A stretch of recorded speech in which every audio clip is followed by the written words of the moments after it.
to give massive thanks to all of my supporting members and patrons. Thank you all so very much.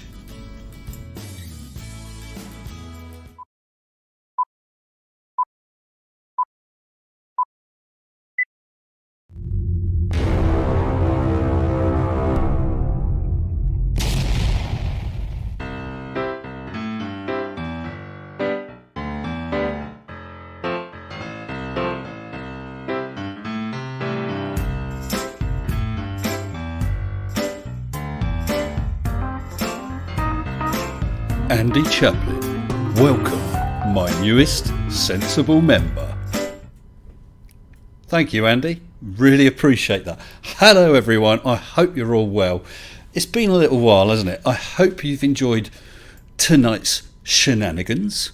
I'm sure that there's going to be a certain amount of blowback kicking around YouTube Flat Earth community and debunk community over the next 2 weeks, shall we say. I hope that sound actually has come through. I think it has. Of course it has. I'm a professional. And no, I didn't use the lint brush colon. So there was a lot of people watching that live premiere. I think I saw it just over 250. A little higher than 33 on one of your Flat Earth debate shows, Mr. Oakley. So who have we got? Let's have a quick run through. I know that I'll miss people. I'm going to just jump in at random, okay? Oh, I see as well. Paul Reap. Beg your pardons, Paul. I hadn't seen that. A new sensible member, Paul Reap. Thank you, Paul. So that's two you guys. Thank you. So just jumping in. Demon or Pixel Domination. Good evening. Light Diode. Real Cygnus Mr. Otto Pants. Chris Durham Music Channel, who gets a little shout out in tomorrow's video. Nice one. Good evening to you, Chris. Who else we got? Owlman. I have a name now. I like that one. Steve Martin, Watto UK. Kaiden Space. New name. Cosmonaut. Trying to find out a video. I deliberately haven't posted the link. I would rather he has a frantic dig around to try and find it himself. Besides, do you really want to listen to it? Go figure. The Rev Dale, out of the Turtle Moose, Golf Foxtrot 22, hello. And Andy Chaplin. I'm sorry, guys. Have I read? I'm terrible. Is that one I just read out just a minute ago? I'm not sure. If it's not, welcome, Andy. My deepest apologies. Yeah, thank you very much for becoming a member. I very much hope you all enjoyed that. And I hope that a certain person suffered from squeaky bum syndrome towards the end. So I have, I'm not an unreasonable person. People can make mistakes. I am willing to say and believe he made a mistake.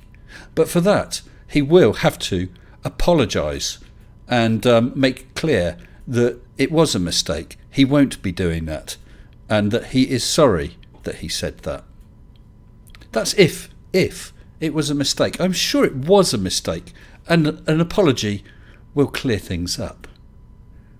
Or will it? We shall see. I fully expect not to get an apology. So we'll have to take it from there then, won't we? Did you all enjoy it, guys? I did report that video. I did check, and as of this evening, it was still up. I don't know. I mean, you know what YouTube's like. Sometimes they'll take things down like that. Other times they won't. Go figure. But either way, it was reported to them. The stream is flipped. Do you know, I'm getting this terrible problem with my lifestyle. That's going to travel back through time. The poor Vlahergs. On some things my camera's one way. I was looking, some things the camera's one way, other things it's the other. So since I've got a what's name background, and this side as well as this side are both my best side, I thought it probably makes no difference. Not when I've got a background like that, because the clock's not going to go round the wrong way. Well, it probably will, but you can't see it, so that's all right. I do want to take this opportunity to give a massive, massive thank you for all the support that I've received this past couple of weeks. As most of you know, it's been rather a hard time. You know what life's like. It threw another curveball at us. There's this this bloke, who I knew from when I was about 7, 8 years old.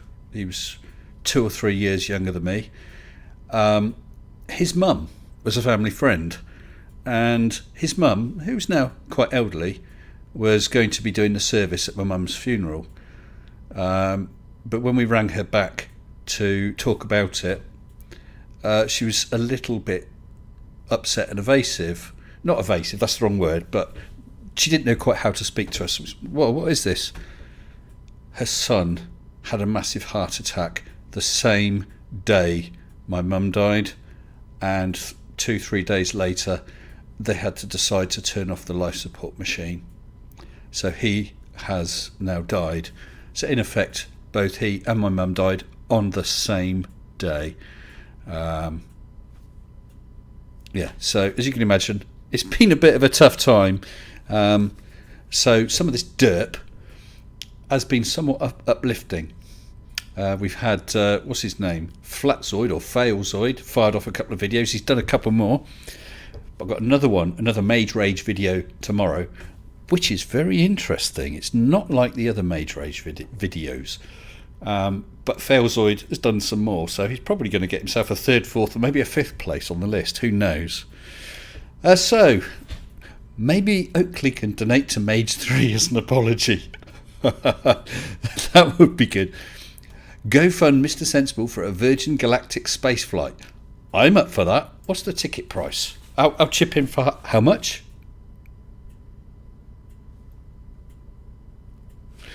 I would love to. Really would love to. And did I see someone trying to dox me, saying that my or querying if my name really was Mr. Sensible? Of course, it could be a cunning plan, like a double agent sort of thing, and my actual name is Mr. Sensible. Now that would screw with your noodle, wouldn't it? Debate me, Nathan, on neutral ground. You can skip the apology. Well, Royal Kenny, I did toy with that idea, or something similar. But do you know, he's had so many chances. He really has. He has an out. His out is to do that apology, which I know is going to cost him big time. He is going to be fuming.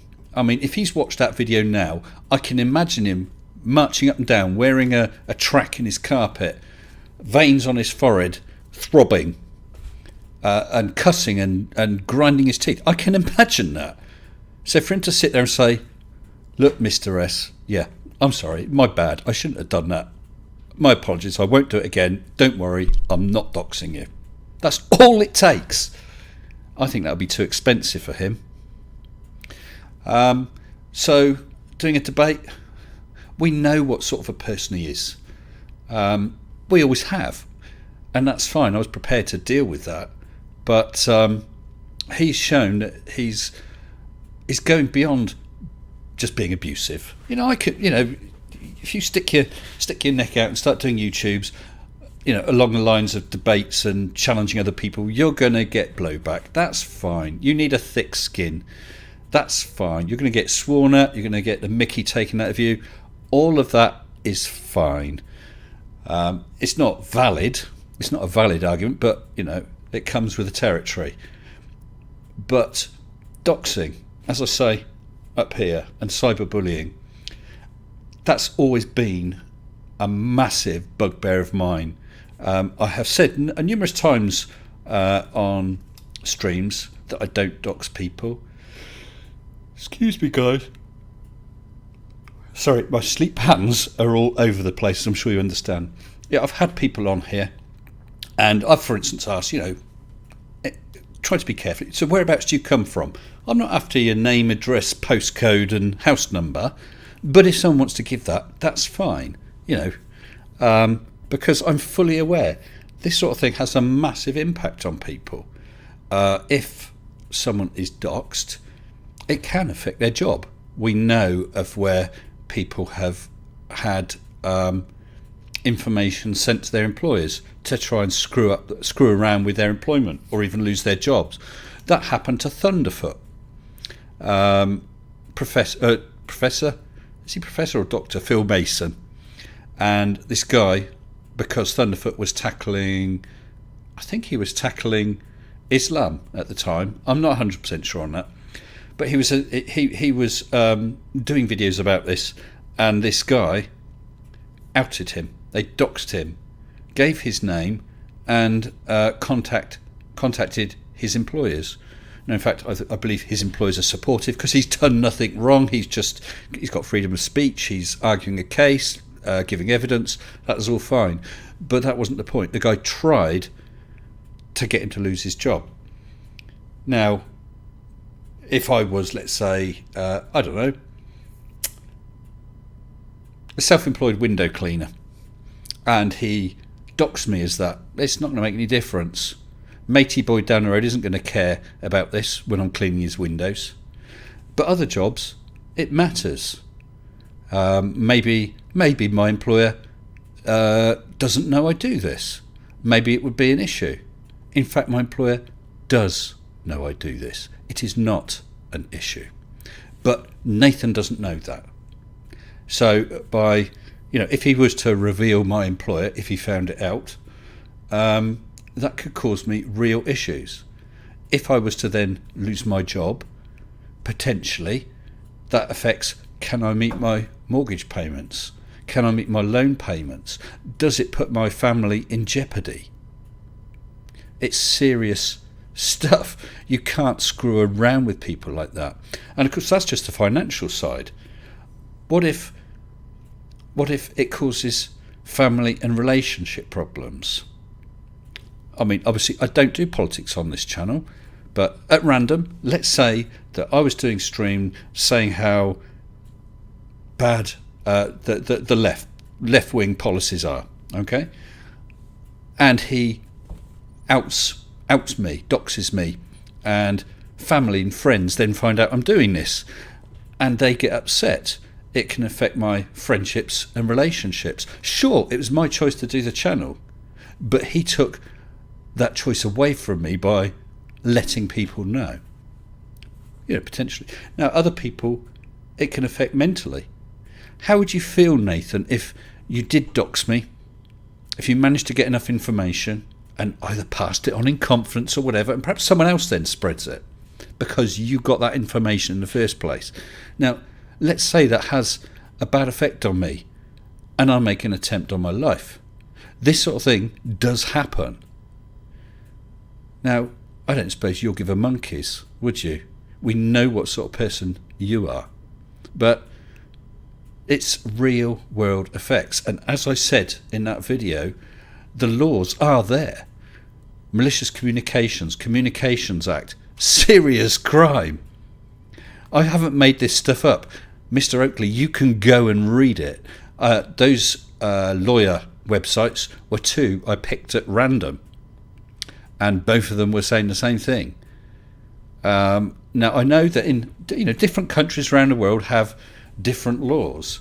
Now, I know, of course, America is big on freedom of speech. We have freedom of speech here, but there are limitations. I mean, in America, I'm sure there are limitations. You can't go into a cinema or a theatre and shout fire. So there are limitations, and here there are concerns for people who are the victims of cyberbullying. Now, Fred might think, oh, he just called me a name. Doesn't matter. And like I said, someone calls me a name, I can let that go. It's water off a duck's back. Excuse me. Getting a bit warm in here. But this isn't. Why won't my heating turn off? I think I got it. Yeah, so this isn't just calling me a name. This isn't just trying to upset me like that. This is potentially affecting, damaging, or even destroying my life. Probably it isn't, but you don't know that, do you, Mr. O? And so, doxing, as I said, doxing, as I said, is something I really despise. So when I came across that, yeah, I was annoyed. Very annoyed, Nathan. And so I decided to done get medieval on your ass. That report has gone to YouTube, but like I said, big deal. YouTube may or may not do something about it. You may or may not be bothered, and at worst it's going to be a video gone and a strike. That gives you 2 more. I don't know how long those strikes last. So yeah, I can understand if you don't give a monkeys about that. I mean, after all, 33 people watching. I doubt you're going to get much ad revenue from it, are you? But yeah, the rest of it, that is as easy as it is to fill in an online crime report. As you saw, the categories are there for online cyberbullying, or whatever it was they exactly called it. As easy as that. I leave it up to you. You have until 18th December. A lot of people said that's way too generous. I think 14 days. Okay? I think that's fair enough.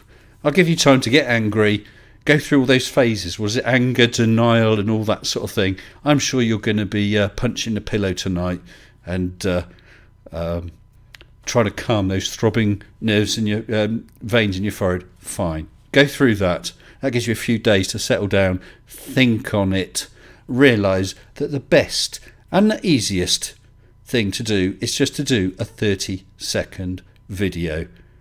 And then, of course, not try and dox, and all this goes away.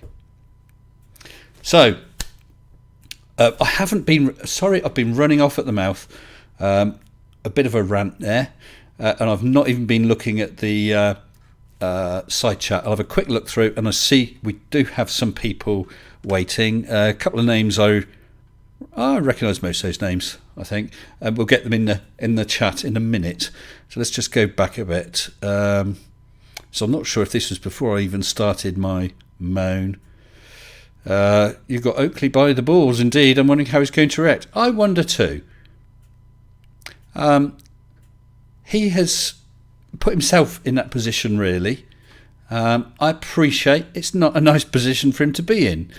But there's one embarrassing but easy solution to it. He's just... Give him a few days to think about that. It looks like I've flipped again. Yes, I know. I don't know. And of course you look at it and you think, well, hold on, that's my right arm. But it's the right... that. Oh, I don't know. It's the same as in a mirror, yeah. I could do it upside down, Australian style, if that helps. Report him to the old bill, says Steve. Don't hold your breath. Rich 901, I would not be surprised if I don't hear a word out of him. Tony Regime, you were far too reasonable and apologies, letting him off too lightly. I think that apology is going to cost him, though. I know what you're saying, Tony. I really do. But that's going to cost him big time. You know what he and the others on his channel feel, how superior they are, how we're all lying scum and all that sort of thing. Well, he's going to have to suck it up, princess. YouTube all 14 complaints. Yeah, I agree, Brian. Squeaky bum syndrome, says Colon. Definitely. So where are we? It makes your hair look nice and shiny. Do you like what I've done with it today? So what colour is your background? Is it grey? Your chroma key? Yes, it's a green screen. It depends. It's a bit more difficult. If it's daylight, it can affect the chroma key. And to be honest, time was getting a bit of the essence, so I couldn't worry about it. I know some bits of it was okay, wasn't it? And other bits it went funny. But there we go. What's this? Oops, hair. Have I missed something? Oh, it just jumped forward.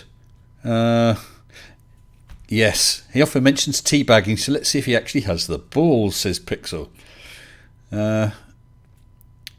Right, Scythe predicts Oakley will do a stream, shouting and screaming, thinking nothing will happen. Now, I don't know.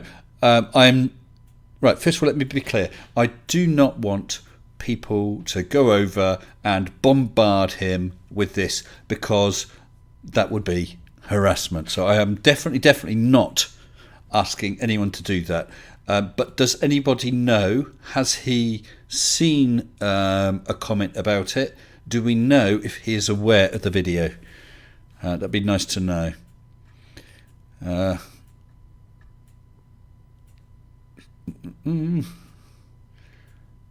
Smash me a DM if I need some technical help. Thank you, Scythe. I appreciate that. Most of the time it's okay, but of course with the daylight, I have got blackout curtains, but if I've neglected to close them, you know. Glenn says, I'm doing the right and best thing. Just be careful not to overreact. Yeah, well, this is why he has. You know, I've given him the opportunity just to do an apology, and then that would be the end of it, as far as I'm concerned. As I said, the apology, I won't do it. Won't do any doxing. That's the end of it. I won't say anything else about it after that. But everyone's going to know, and he knows that everyone's going to know. That's why it's going to cost him big time. But he's put me in that position for having to ask for it. Hello, Bill Devitt. Oh, I just realised, Bill Devitt. You're the Bill Devitt on Twitter, aren't you? Who very kindly retweets my stuff. And if anyone hasn't, I am on Twitter. It's Mr. Sensible. Yeah, you could be right, Scythe. Look at the colour of it. Oh, you can't see it. Yeah, it is a bit of a funny green. It's quite green. What I usually do is I then use, that green screen to green screen in a really, really clear and bright green. And then I can use that in video. Excuse me. Oh, I'm sorry. But I probably got that wrong partway through. As I said, it was a little bit rushed. And I wasn't too worried about it, but no, I was aware. It looked worse when you watched it back. Of course, when I am doing the video, I'm not looking at it at full quality either, so it's always a bit glitchy, so it's a bit harder to see. Thank you, Glenn.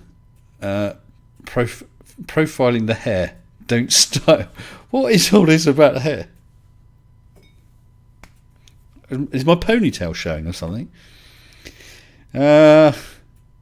Martin H says, scumbags like Oakley need removing from public view. Freedom of speech be buggered. What else we got? More forgiving. Well, the thing is, Graham, am I more forgiving? I'm trying to be reasonable. I'm really annoyed about it. Really am annoyed about it. There is just no call whatsoever for anyone to do that. Now, we have seen, for instance, that when there was that issue with Anthony Riley saying that stuff towards conspiracy cats, we saw Ranty Flat Earth step up and have a go at Riley about it and call him out. Good on call out Riley, yes. Good on Ranty. Now, if I saw a Glober trying to dox a flat earther, I would be just as angry. I really would. It's not fair on anyone. As I said, you shouldn't play the man. You play the ball. Smash his argument. Point out why he's wrong. Investigate and find out where he's made a mistake or where he's lying or whatever. But yeah. PhD Tony, hello. It's outrageous and needs to be held to account. Yeah, I think it is terrible, Tony. Thank you. Now, I mean, you must have heard about the whole thing with Thunderfoot. You know, he decided, his choice was, he was just posting his videos under the name Thunderfoot. That guy then took that choice of his away from him and publicised his name, which is now out there, and so it's no longer a secret. It's Dr. Phil Mason, and he seems a really nice guy, but it's just appalling. You know, some people are happy to give their name. I mean, okay, just picking a name at random. Now that one, Mark Tin, that's just popped up saying, did I see Ranting Cats together? Now, for all I know, his name really is Mark Tin. Now, if it is, and he's decided to post as Mark Tin, good on him. And if Graham last name really is called Graham last name, good on him too. But the next one, Fohammer335, has obviously decided not to post his real name, and that's absolutely 100% his right, and quite right too. So I would be wrong if I did some digging around and tried to find out, because he doesn't want it known. So, like I said, I've been running off at the mouth. Let's get some people in, and let's see if I can remember how to do all this. Where are we? Let's switch on the desktop audio, because we wouldn't want no sound now, would we? Oh, Thunderfoot is amazing. Do you know what Mo Thunderfoot is? I love his stuff, and I really recommend his Why Do People Laugh at Creationists, especially all the old stuff with Venom Fang X. Brilliant stuff. Let's get some people in. So I'll bring the lot in. We've got 1, 2, 3, 4. So I hope you're all ready. We have, I don't know how to, let me just scroll that down a bit. Yes. Oh, we got another one, I think. Yes. We have Brian Pop Robson. We have Scythe DK.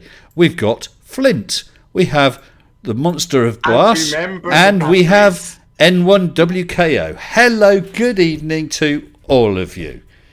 Good evening. Good evening, and I hope you're doing better. Thank you. I really appreciate it.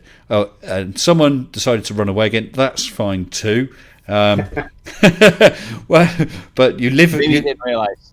Some people don't know. No, that's right. I have put a live README first, but yeah, that's fine. He runs away. That's fine. But yeah, for anyone who's unaware, if you sit in a live waiting room, you may suddenly find yourself live.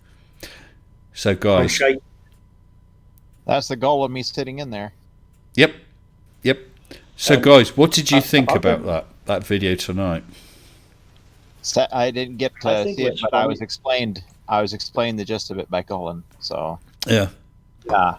I think it was funny that Toby had a 35 euro premiere when you had 275 people watching. Yes. Did you know what? The other day he accused me when I asked him about tackling Mage. He accused me of trying to grab attention and pick up subs and views from his channel.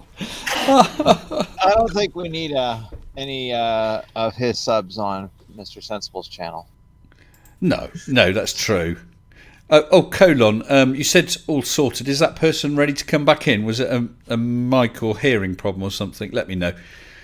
Yeah, so, I mean, thank you, Jay, about the behaviour of Oakley, what he was saying. I mean, I'd heard of P. Mars before. Someone else said P. Mars is a moron. I can't comment. I don't know P. Mars. Do you want to hear more of the story? As long as you're not doxing anyone or anything like that, yeah. No. I'm just going to say what he's done. So he was in a live stream with Sean Hoffert, AT2 Productions, and Red Rhetoric. And Sean Hoffert debunked him in, I timed it, and it was about 15 seconds, and he just flipped out. And then he porn bombed that live stream. Oh. Then he was on another stream with them. Hello? Yeah, sorry. I'm sorry. I just have Bush to talk on. But yeah. A few days later, he was on another stream, and he was rebroadcasting it on his own channel. And he denied it, even though people went there and saw it. But that wasn't the funniest part. He got so angry that he started shouting the N-word about 20 times. And then he told people to report Red's stream for racism when he was the one doing it. Oh, man. Did it work? Hopefully not. Well, Reds is still here. That is... Even 2 times live stream. That is absolutely despicable. Pixel Domination says, don't forget that that's Oakley, also mentions Bob within those docs comments. I'm fully aware of that. I'm not sure if it's the same Bob or not. Okay, I'm going to leave it at that. Please feel free to comment, to contact me, Pixel, if you want to discuss that any further. I'm pretty sure it's Bob the Science Guy, but whatever. It may well be. I don't think he has anything. I just And think it's probably the Riley Foucault thing all over again. Okay. Where it's the wrong person. Bill Devitt, you said, did your membership stop again? I don't know. I don't know if that. I guess if you can have a look at it. I'm sorry, I've not done anything at my end. And Kerry Mack, thank you. Yes, I am well. Just an update for everyone. Yep, I appreciate all the help, offers of help, the support, emails, Discord messages, and responses to my community posts with regard to my family situation. Thank you. I've read every single one of those comments, and I thought it's probably best not to really respond to them because I'm not going to be able to respond to them all. Just know that I have read them and I do appreciate them. Thank you. Yes. So, go on, Carol. The one that was trying to dox TF, that was actually called Venom Fang X. No, I don't know if Venom Fang X tried to. It was an Asian guy who doxed.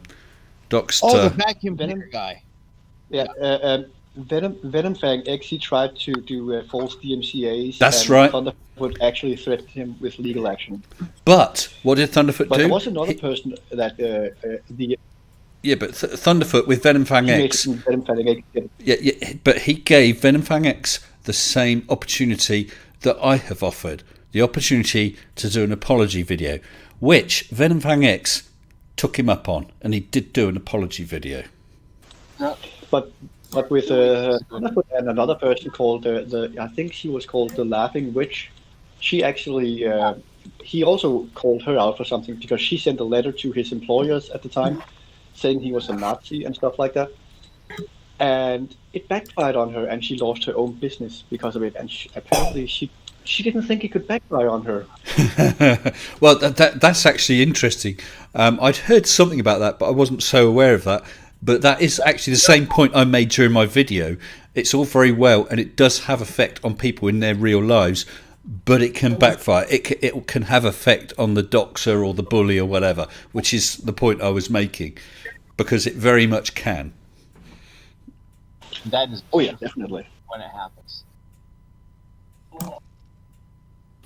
Some of us aren't as lucky because I've kept this screen name for like almost 15 years now, and I have. So if you search it, you will find my real name, and if you search my real name, you'll find chess tournaments, esports tournaments, university papers, all sorts of stuff. So I mean, I have no problem with it anyway. Someone else is mentioning about someone called Richard Coughland, a nasty piece of work, docs Thunderfoot as well. Yeah, I mean, they didn't like it. It's the same position that I and other creators, debunkers are in. They don't, these people don't like it. Rather than being able to suck it up and say, do you know what, I can't prove what I'm saying, or you've shown that I'm wrong, which is the honest thing to do. Even if they then come up with some more crap. Instead of that, they try and defend it by attacking the man, not the ball. And that is just never, ever acceptable. Simple as. Yeah, it's you can just imagine it in a big schoolyard bullying, and it's like, oh, look, he's acting differently. Let's attack him instead of actually being somewhat constructive and saying, hey, you maybe should do something different. Yeah. The trouble with all this is YouTube do nothing about it whatsoever. Sometimes they actually do. Yeah. Now, I've got a friend of mine. He was online. I was just seeing if he was still online. He watched your earlier video. His name's Bertie Slack. Oh yes. Yeah, Bertie Slack, who's always dealing with the brilliant Expat Taffy. Well, Expat Taffy has made a video called "Fake Moon Landings." What's it called? The Insanity of NASA Morons. Cleric blows his cover. Now, if you go to sort of like from about 10 minutes into that video, it is absolutely disgusting. I've reported it. I've tried to actually formally report it as well. And basically they're saying you're not acting on the person who's being insulted on this video's behalf without his full permission. I can't even report the video.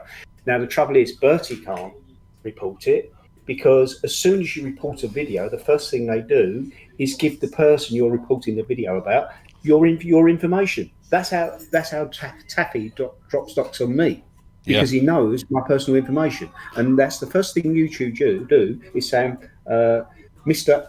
X is reporting you. It's so wrong. Isn't it just? I've seen that with regard to copyright as well, and it says we may pass on your details. That's worrying enough. They do. Even they pass on your details.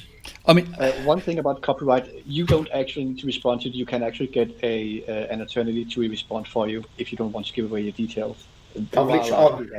Yeah, I have done that as well. But it's absolutely disgusting what's going on. Yeah, that's what a friend of mine did. He got an attorney to respond. No, I wasn't even aware of that. Now, most of well, actually, I don't want to go down that road too much, but I mean, it's not as though an issue happens with a video, it changes my life. But yeah, I know exactly what you're saying. It shouldn't be the case. It shouldn't be the case. The one with sorry, I'm over talking. Sorry, the one with Bertie is what we was talking about the other week about people using the P word against people. And Bertie has a young family. I'm not dropping docs on him, but it's it could put him in, and not only that, he's trying to tell people where he lives.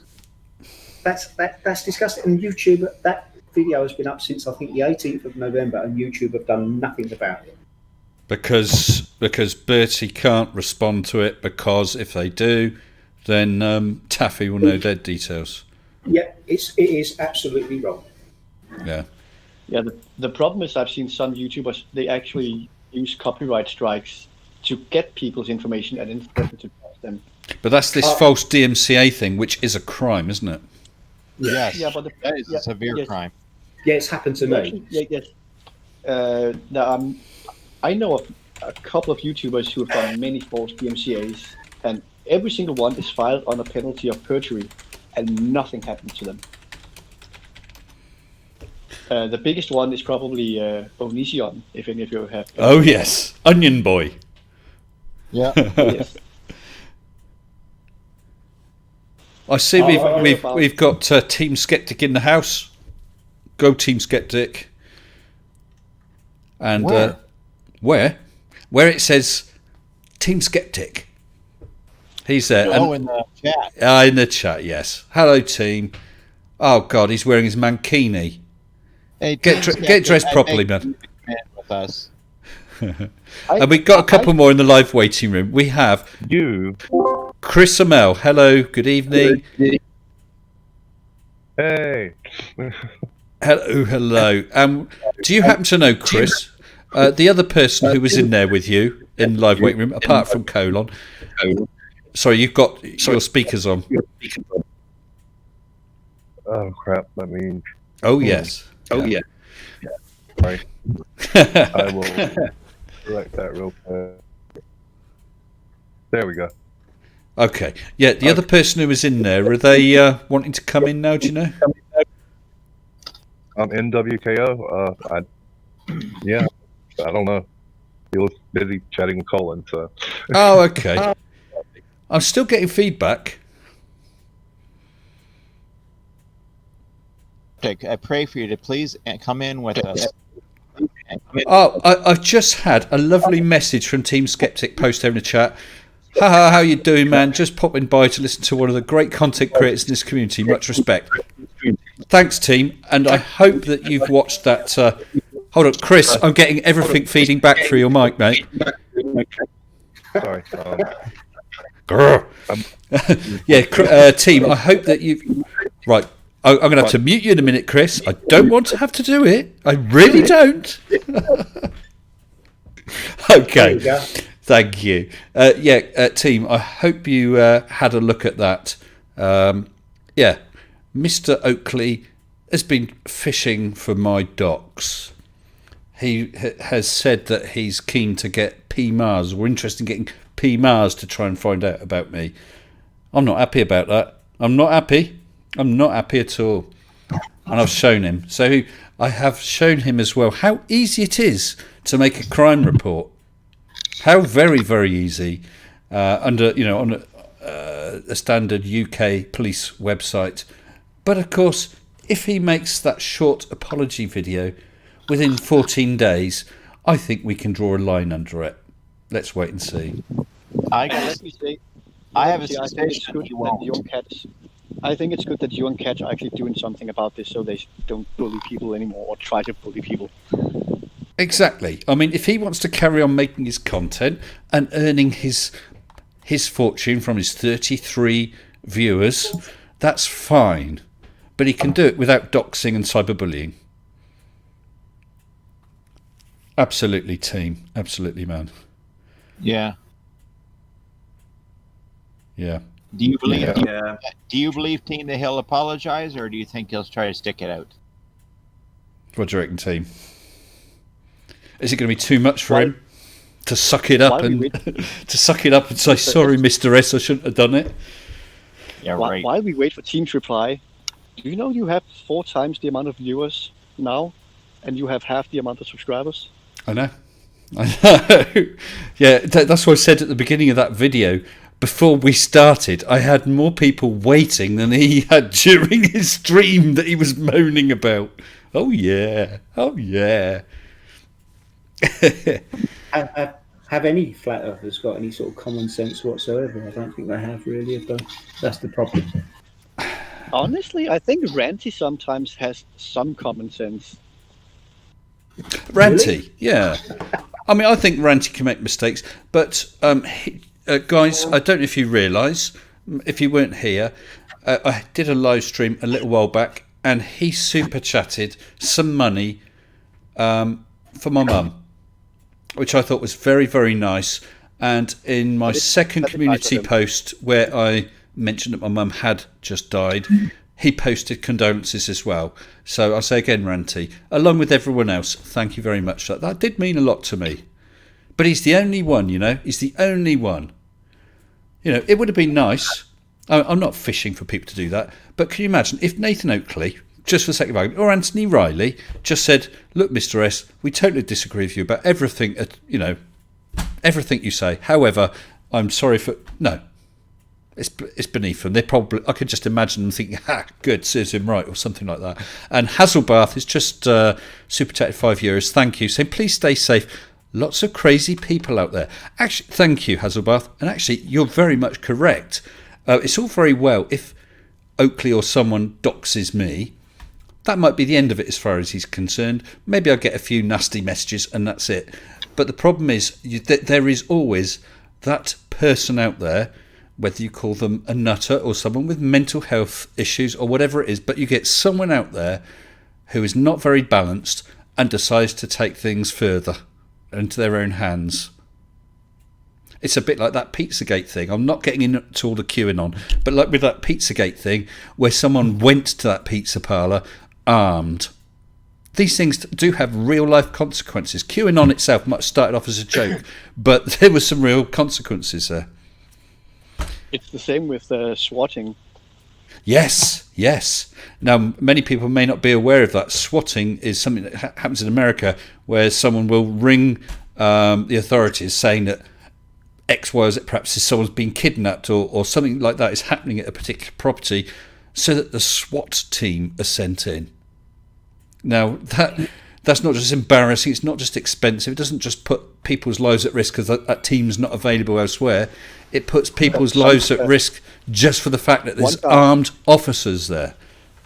One guy did die from it, and the swatting was actually not done to a streamer. The guy swatting got the wrong address, and a completely random guy got killed because of it. And wasn't there one I hope they caught the people that. I hope they caught the people that actually made that phone call. Oh yeah, they did. Wasn't there one with SWAT or equivalent sort of armed response team going into a property, and so some lady was killed? Wasn't that recent? Yeah, that was the Brenda. Better answer your phone. Yeah. there was a Brenda girl in the U.S. where they were looking for her boyfriend, and she got killed. She was a nurse, I think, or a first responder. Yeah, sorry, go on, carry on. Yeah, there was a woman after the what's that? I can't remember the guy that got killed by those 4 cops. Right. But I think it was Brenda Taylor. She was a first responder, and the police were looking for her boyfriend, and they just shot into the house and killed her. Do you know, I think that's the one I'm thinking of then. That sounds familiar. That does sound familiar. But yeah, again, a real life effect. Excuse me again. But she wasn't a live streamer or anything. She was just it was her boyfriend, and they did have a warrant for the house. Yeah. Well, I wonder what he's going to make of it. If anyone has seen him make any comments in his stream, because he might have heard about it, although if he's live streaming, obviously he wouldn't be able to watch it, but I'm sure one of his sycophants would have told him. If he'd make any comments and he says, oh, do you know what, I'll do this, or cussing at me or whatever, let me know. I'd like to know. We got a couple more in the chat. We got someone whose name I cannot pronounce. Let's ask them. Hello, good evening. Mwaka. Hello. Mocha? It's Russian. Oh, I don't know how to say it. But, so I wasn't far off. Hello. No, that's me trying to read it. Oh, I see. Well, since they're not saying anything, I'll pop them back again. And let's try the other one.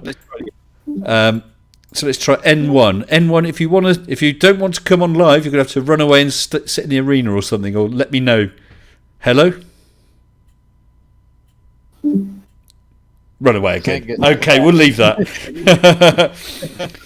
So PhD Tony, thank you, $5 Australian. I used to think Ranty was likely the most salvageable Flurf. Sadly, his intellectual dishonesty seems to have seriously intensified. Well, Tony, in the Mage thing, Ranty did totally the wrong camera. He used the balloon camera when Mage was falling. So that was really, really stupid. And obviously he was really, really wrong. Mr. S, if you want to talk about... Yeah, but sorry, hold on, guys, I was just talking to Tony a sec. Just give me a second. So I think he was totally wrong. It was totally stupid. However, he appears to be behaving decently. As I said, I've had a couple of messages from him, the super chat and whatever, and I know what you're saying. He seems to be the most salvageable. We'll give it a go. Go ahead, Sif. Maybe we should have watermarked the balloon camera. Maybe. Did you, when you talk about stupidity, did you see Spurs on MG Tunes channel the other day? I might have done. What was it he said this time? To test if rockets work in space, take a lighter and hold it in front of a vacuum cleaner. That's its test. Oh, man. Oh. He's got us there, guys, hasn't he? He's got us. Maybe we should tell him to hold a vacuum cleaner underneath an Apollo rocket. Or see if that stops him. He was actually even more intellectually dishonest, because this time he said that he knows that the maximum ceiling is, I think it was 60 miles, but a few months back he said that it was at least 400 kilometers because of Red's ISS measurements. So he apparently he's changed again. He's changed his tune. Yeah, well, of course, Spurs had said that there is no atmospheric pressure gradient up to 50 miles. That was Spurs, wasn't it? Sorry, yeah. I get muddled up with all the stupid. Oh yeah, that balloon burst just showed it very well, didn't it? Yeah, has anybody tried has anybody tried to claim that it burst because it hit the dome? Only globe earthers. Only globe earthers have said that. Because No, it of course was somebody with a needle up there. Oh, God damn it! Everybody gets it wrong. well, with older tests, Goes some alone. flat earthers have actually tried to say that it burst because it hit the dome. Funny how it always does it at different heights, doesn't it? And you can affect it. Yeah. We chose the height it was going to go at. Remember, originally we're targeting a height of, I think it was 30 kilometres, then went for 39, actually got to 38 and a quarter, so not far off.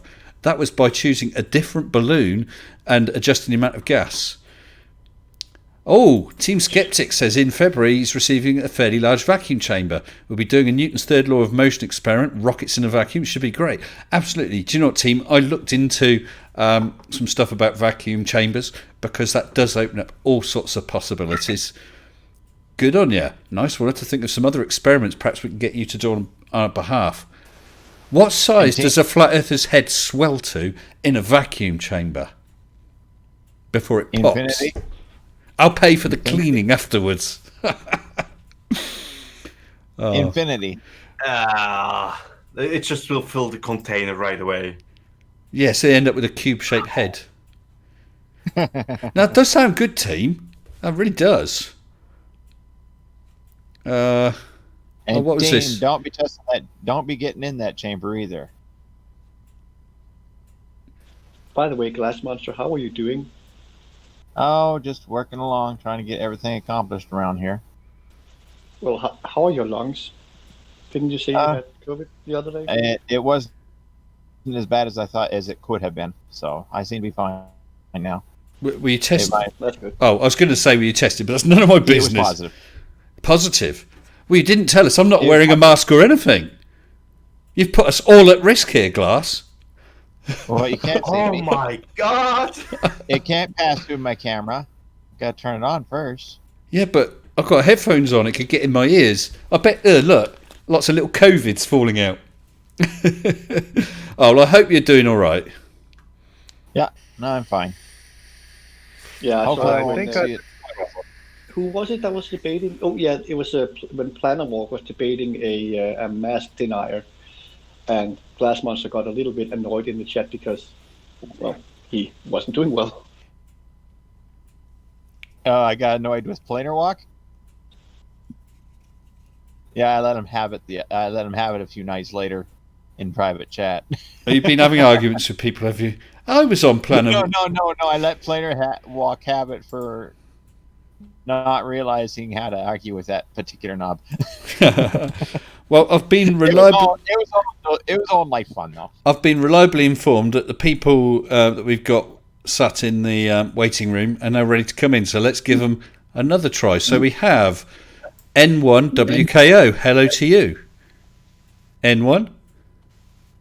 Yes. Hey, we got you at last. Good evening to you. All right. Hope everything's all right. I know it can get a bit glitchy the first time. Well, actually, is it the first Right. time? Have you been here before? I've been here before. Yeah, I'm recognising the name. Well, Yeah. good evening to you anyway. Yeah. Right. No, realizes that he has to be in the waiting room to come on. He was in a waiting room. We got the other one, the other guy. Let's I try kept him. dropping back down into the waiting room. But anyhow, good evening. Good evening. Good evening. Good evening. Let's see if we can get Mocha in here. Hello, Mocha. Shmoka. Schmoka. How's that? Schmoka? Shwaka. Shmoka. Schmoka.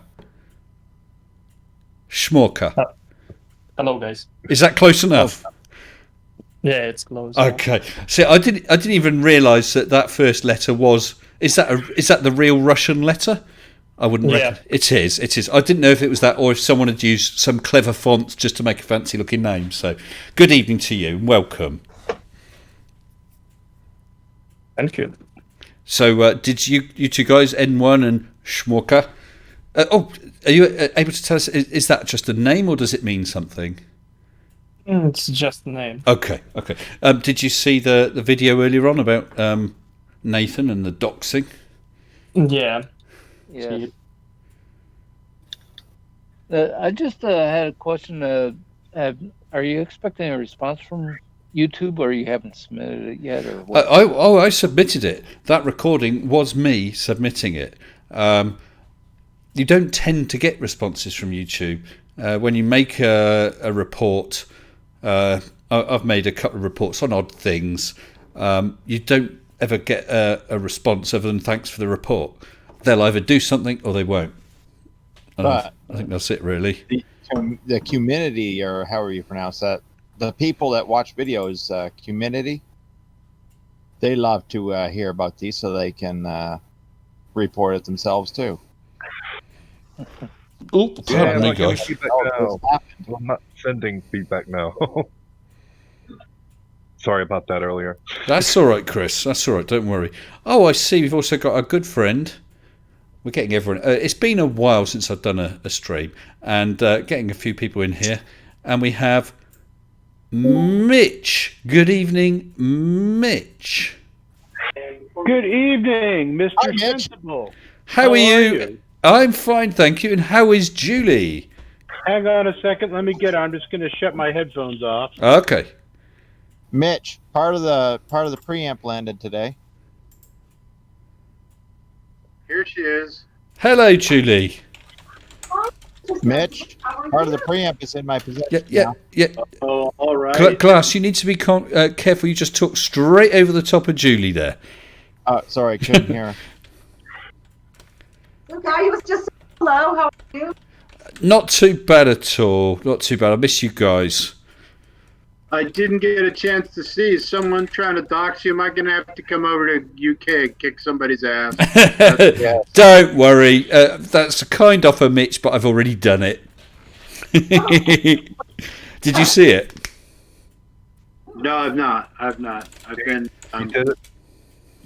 Sorry, goofing off. Yeah, you did that in the most polite way possible, and I totally respect that. Thank you.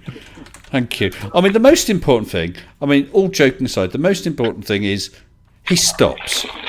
For my sake and for anyone else's sake. He's got to realise you cannot do that to people. Someone's got some strange noises coming back through. Yet you can't do that to people. You really can't. But I don't think he realises. He thinks he's above everyone else. He's important. Well, I'm sorry.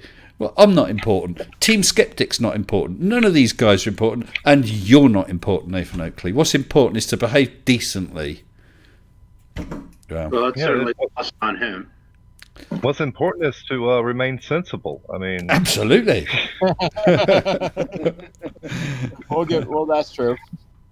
They're going to find him at the bottom. They're going to find him at the bottom of the Thames, packed into a great wheel of Stilton. Ooh, Nathan? Yeah. Which Nathan? We got three of them, right? I'm just imagining Nathan Thompson 35 years later. Hey, kids, the earth is flat. Yeah, the earth is flat. NASA's lying to you. Oh, where's my space wheelchair? Oh, that's right. He doesn't have a one. And he will say same arguments again and again. Same tired arguments. Yeah. Flat Earth is dead. Flat Earth's dead. Isn't it just? It really is dying, isn't it? Sorry, guys. We're just kicking a dead horse right now. Oh, this is Kishmir? Flying Brain?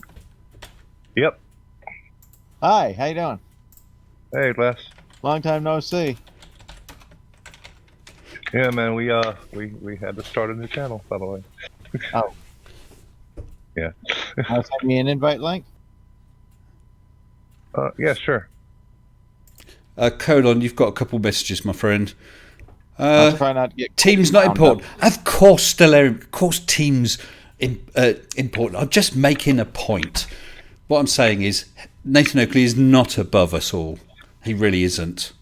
I'm not going to try and rank people's importance, but he's not important. I'm not important. The point is, you can't. Well, the importance of team or fight or me or Creaky or whoever is not more important than someone else's real life. That you can't dox people to try and harm them just to win the argument. That's not on. not on at all. I agree. I've often wondered if and whenever I get well known enough where it would become a problem for doxing, because my information is all on public record anyway because of my ham radio license. You know. And in many ways, I'm not that worried about much of my information. Some bits I don't want out. The point is, it's my choice, you know. Mm-hmm. Mitch Goldstein, thank you, Mitch. Super chat $2 US. Doxing is beneath contempt, but apparently not beneath Mr. Oakley. Hey, Blue Marble Science, good evening to you. We got Blue Marble in the house as well tonight. Oh, sweet. Neat, definitely. Got a lot of people here, but boy, there seems to be an awful lot of people who, can't be bothered to hit that like button. That takes any effort. There seems to be a few more as well than was on that other guy's stream. Who was that other guy? Who was That's it? funny. I can't Only remember who he immediately was. 10 likes. And who in their right? Must be Nathan Oakley and Nathan Thompson left the dislikes. Oh, I tell you what, though, I have a following troll. It makes me laugh. I posted this not this stream, the live premiere, and literally 30 seconons later, boom, dislike. It's not on for 3 hours. It's already disliked it. Maybe it wasn't about the video, Mr. Sensible. Maybe it was something more What? My guests? He dislikes you guys. You know what's beautiful though? Is that they don't understand. They really don't understand. Whether you like or dislike, it's still feedback. It's No, still that's right. interact- That's right. So I don't Still mind. engagement, and YouTube looks at it as, It makes me chuckle. I need to program a bot to make it produce 500 likes on this video. Now, you see, for me, I have kind of a public face already in my industry, so I can't make that decision anymore. Yeah. But I also don't give a fuck. You're right, Colin. I don't give a fuck about what people think about what I think, and I never have, and I'm not going to begin today. So The thing is, like I said, that's my choice. That's a personal choice. absolutely.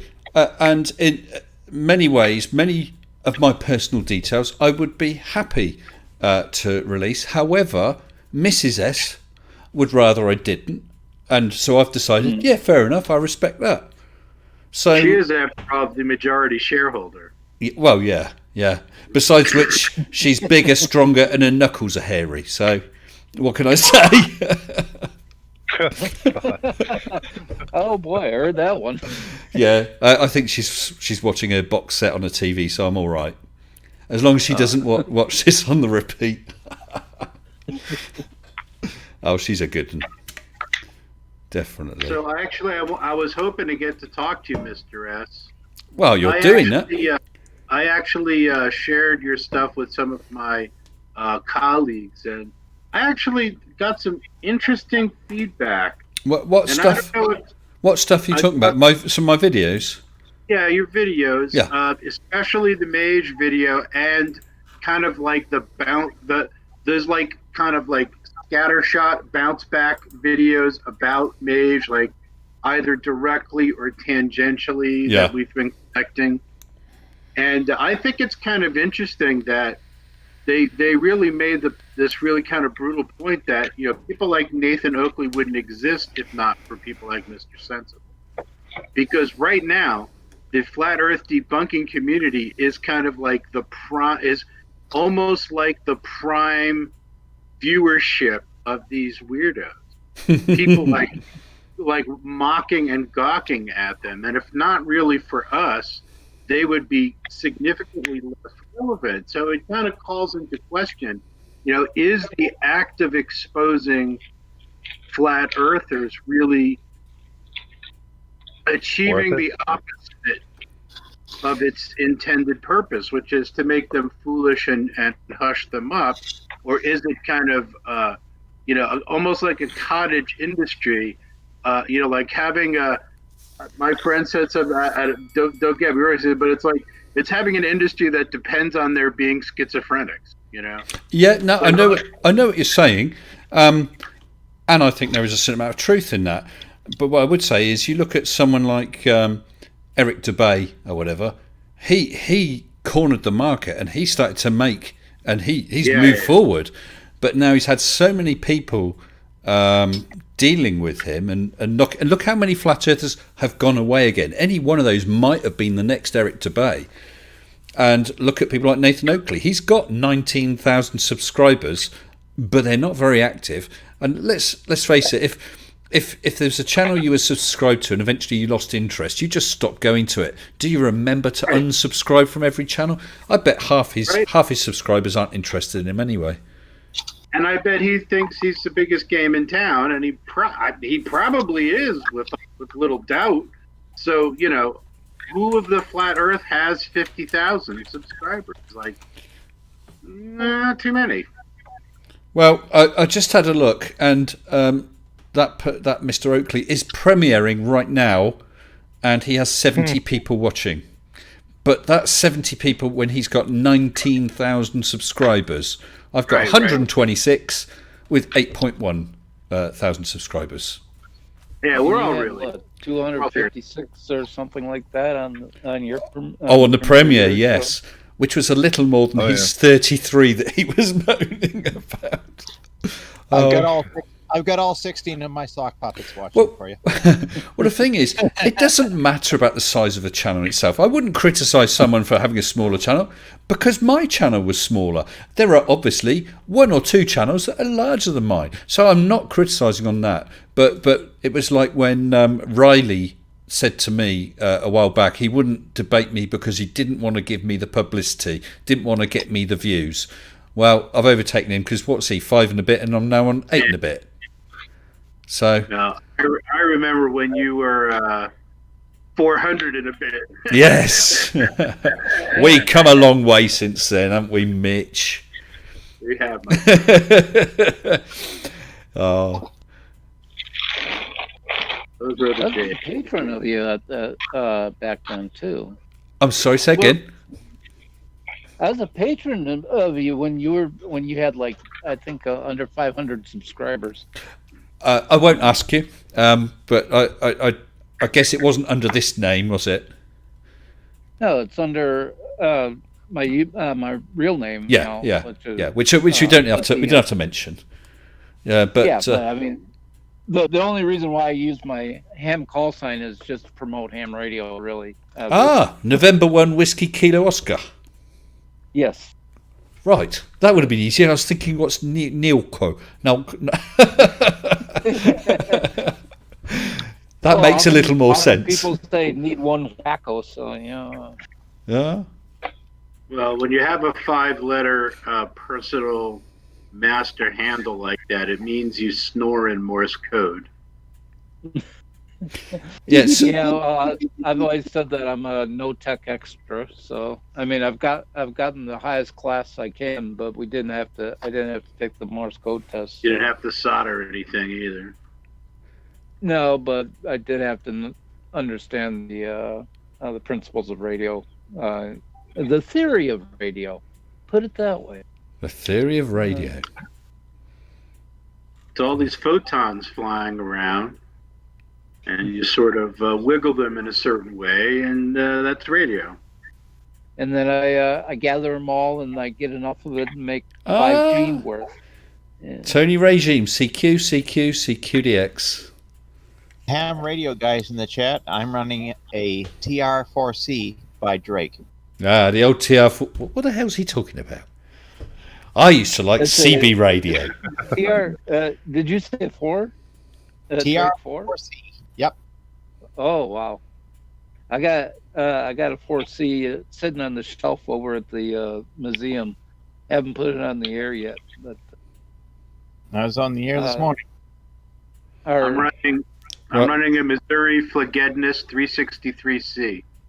Yeah, our primary radio is a Kenwood 570D, and that I have a wireless set. My power amp is SB220 by Heathkit.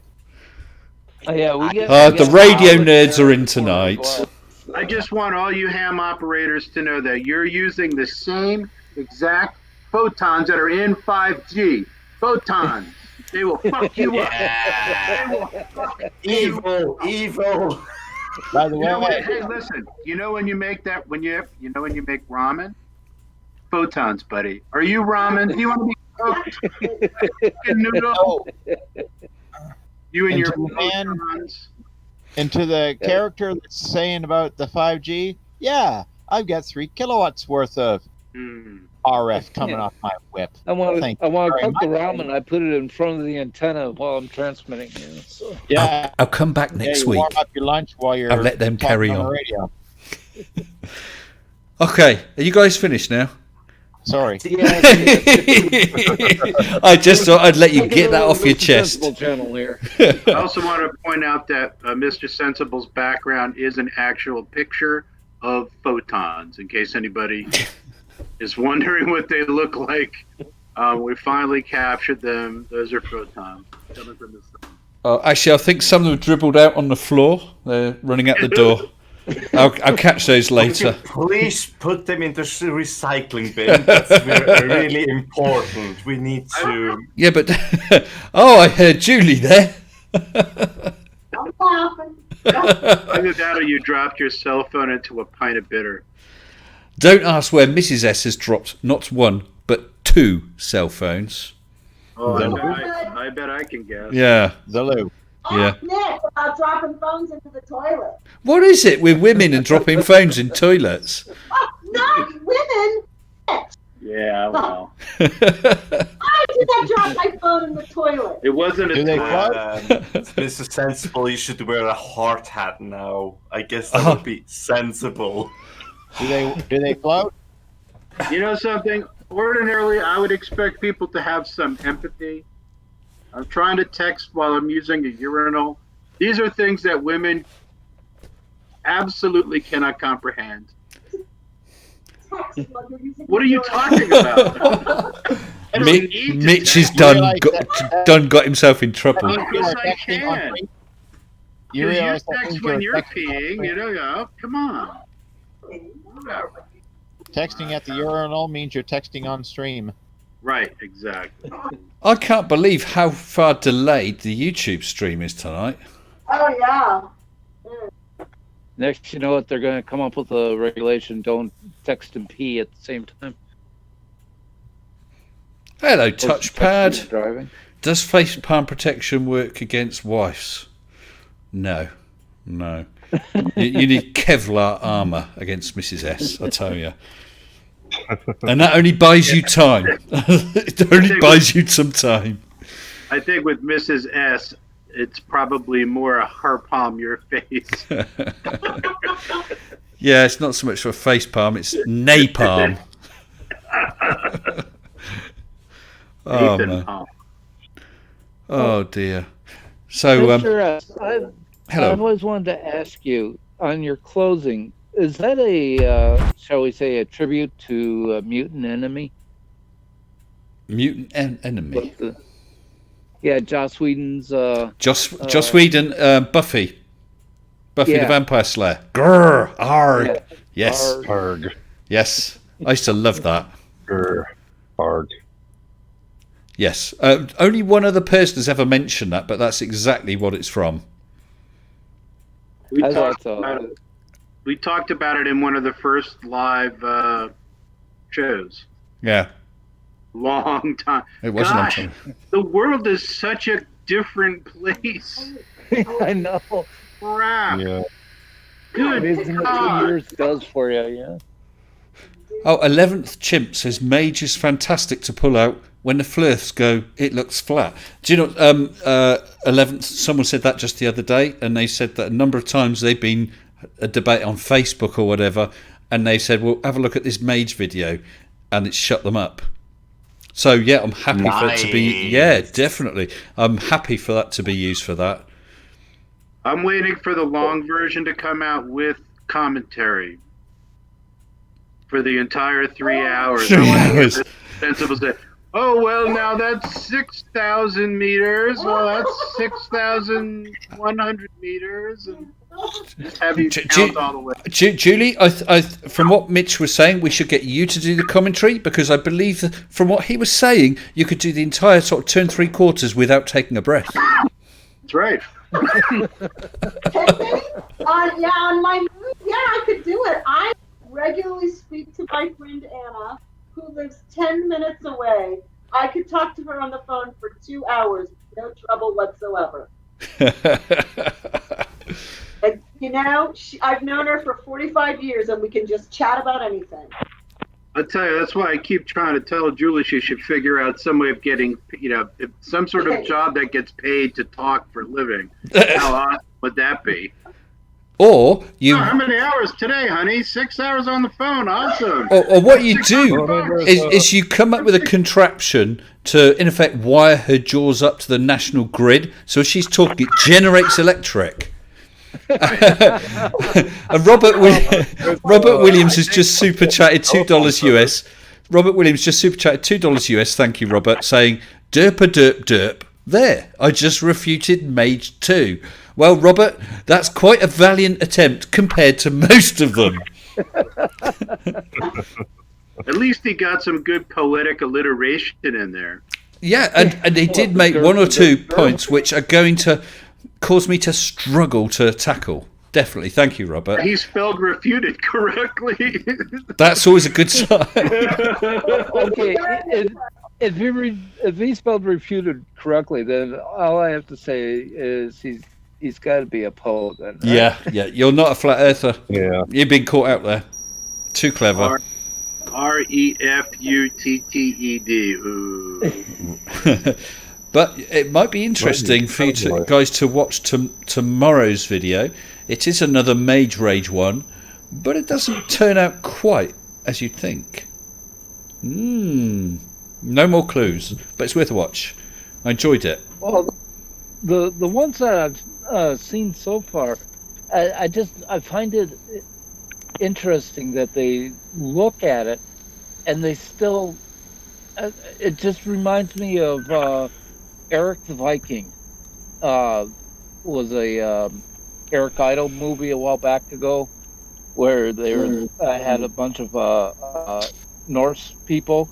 And the Christian priest just kept denying that everything was going on around him because it didn't fit his narrative. And so he just kept saying, no, I don't see it. I don't see it. I don't believe it because I can't see it, In his case, there is nothing for him exactly. He not only can't see it, he can't feel it in this movie. So it's not like the flat earthers. Just kind of reminds me of these flat earthers, especially the ones that have been trying to debunk Mage. They can feel it, but they can see it. Sorry, guys. I just say, Tony Regime, that's not some sort of weird whistling feedback. It's my air source heating. It's just kicked on, and till it gets going a bit, it does scream. I think it needs a little bit of oil. So sorry about that, people. But it's getting a little chilly in here, so I want some heat. Certainly keeping everybody's awake. Oh, there we go. I think. And Mr. Sensible. It should have just stopped. Yeah. You just what? I just met someone on Discord that I think is going to be really handy at beating the height record that you beat straight up. He's come up with a way to use a small rocket, launch the thing from a balloon, get it up nice and high, and then fire the rocket and take the payload way up. The raccoon that's called. Seriously. Yes. RACKOON.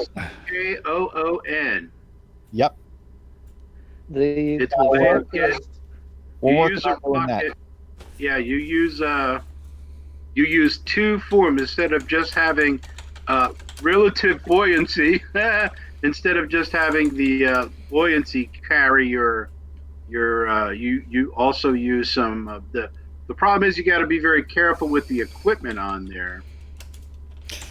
Yeah, you might pop your balloon. Accelerating.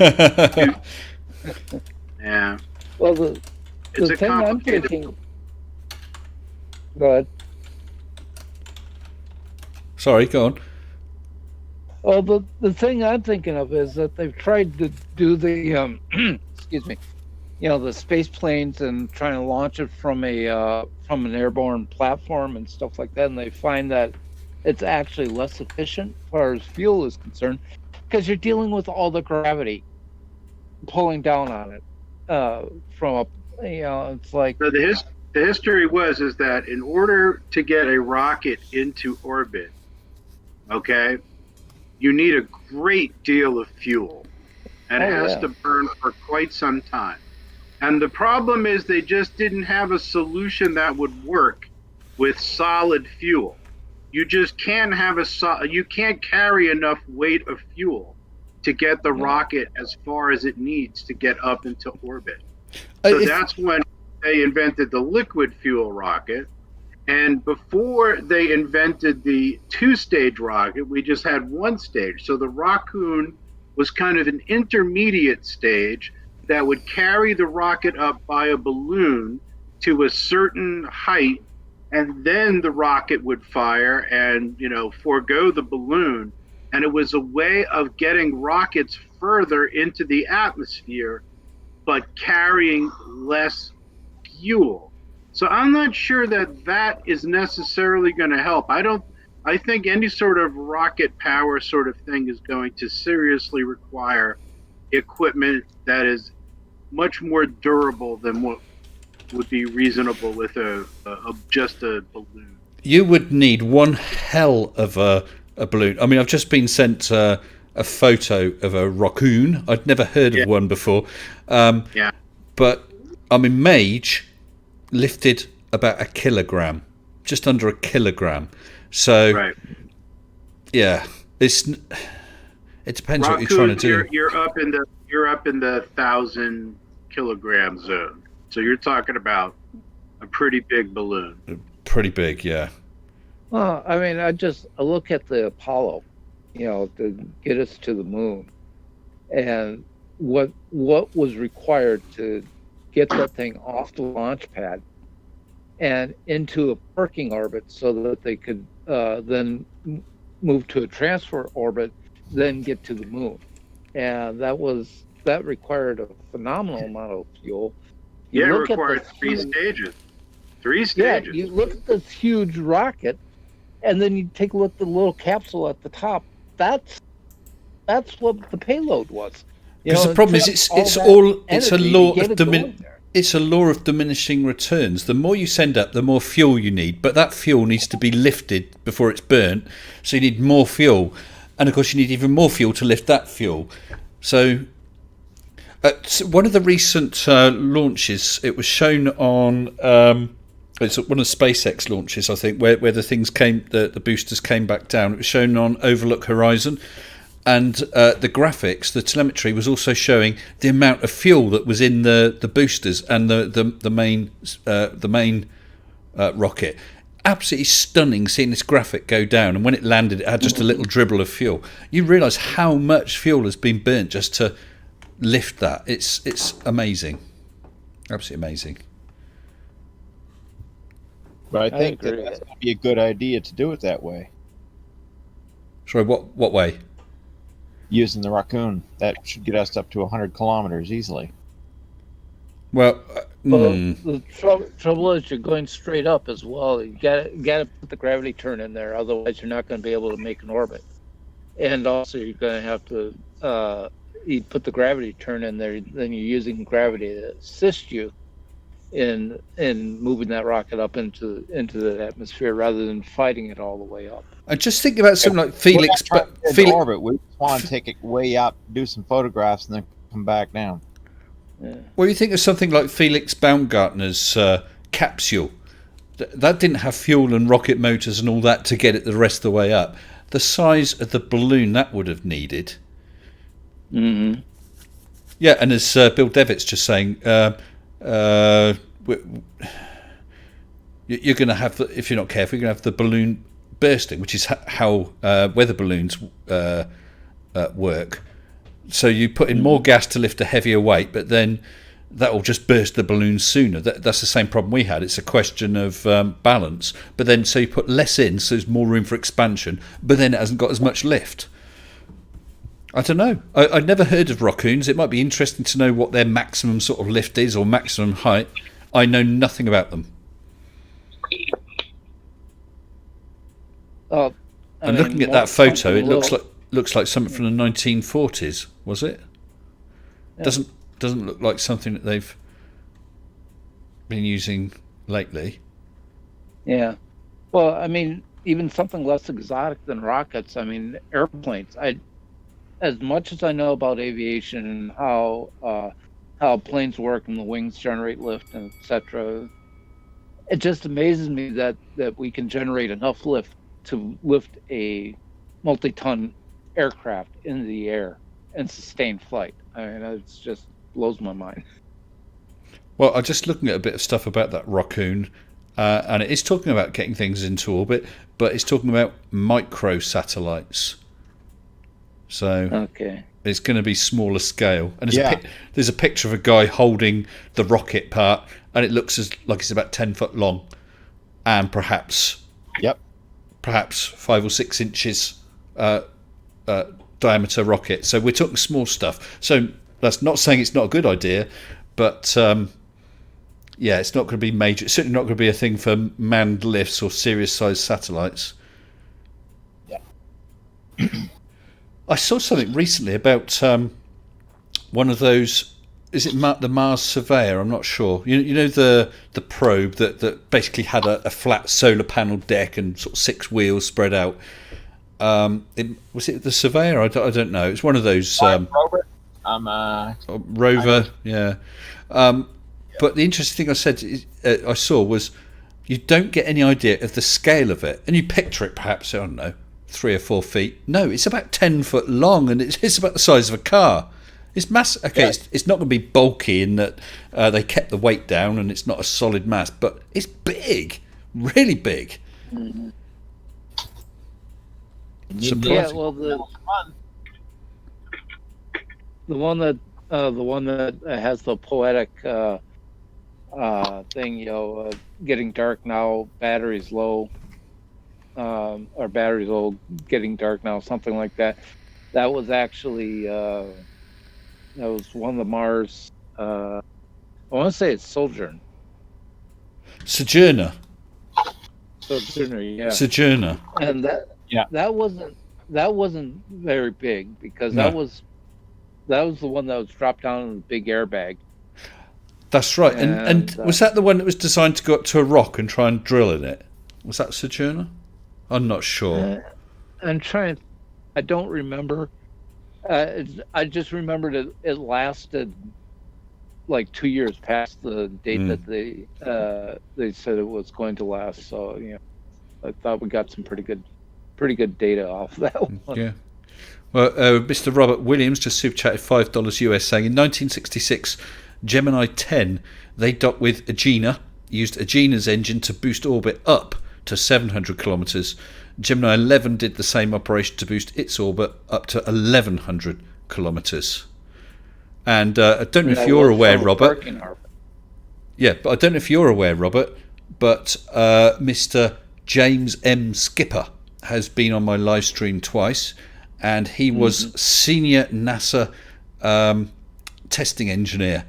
And one of the things he did was he got to be a test subject in a Gemini spacesuit in a vacuum chamber, taken down to the vacuum of space, vacuum and temperature of space. Really, really nice guy. And actually, it's been a long time. I've had a couple of messages. I see him occasionally comment. I'll get in contact with Jim, see if we can get him back on, because he's got some incredible stories.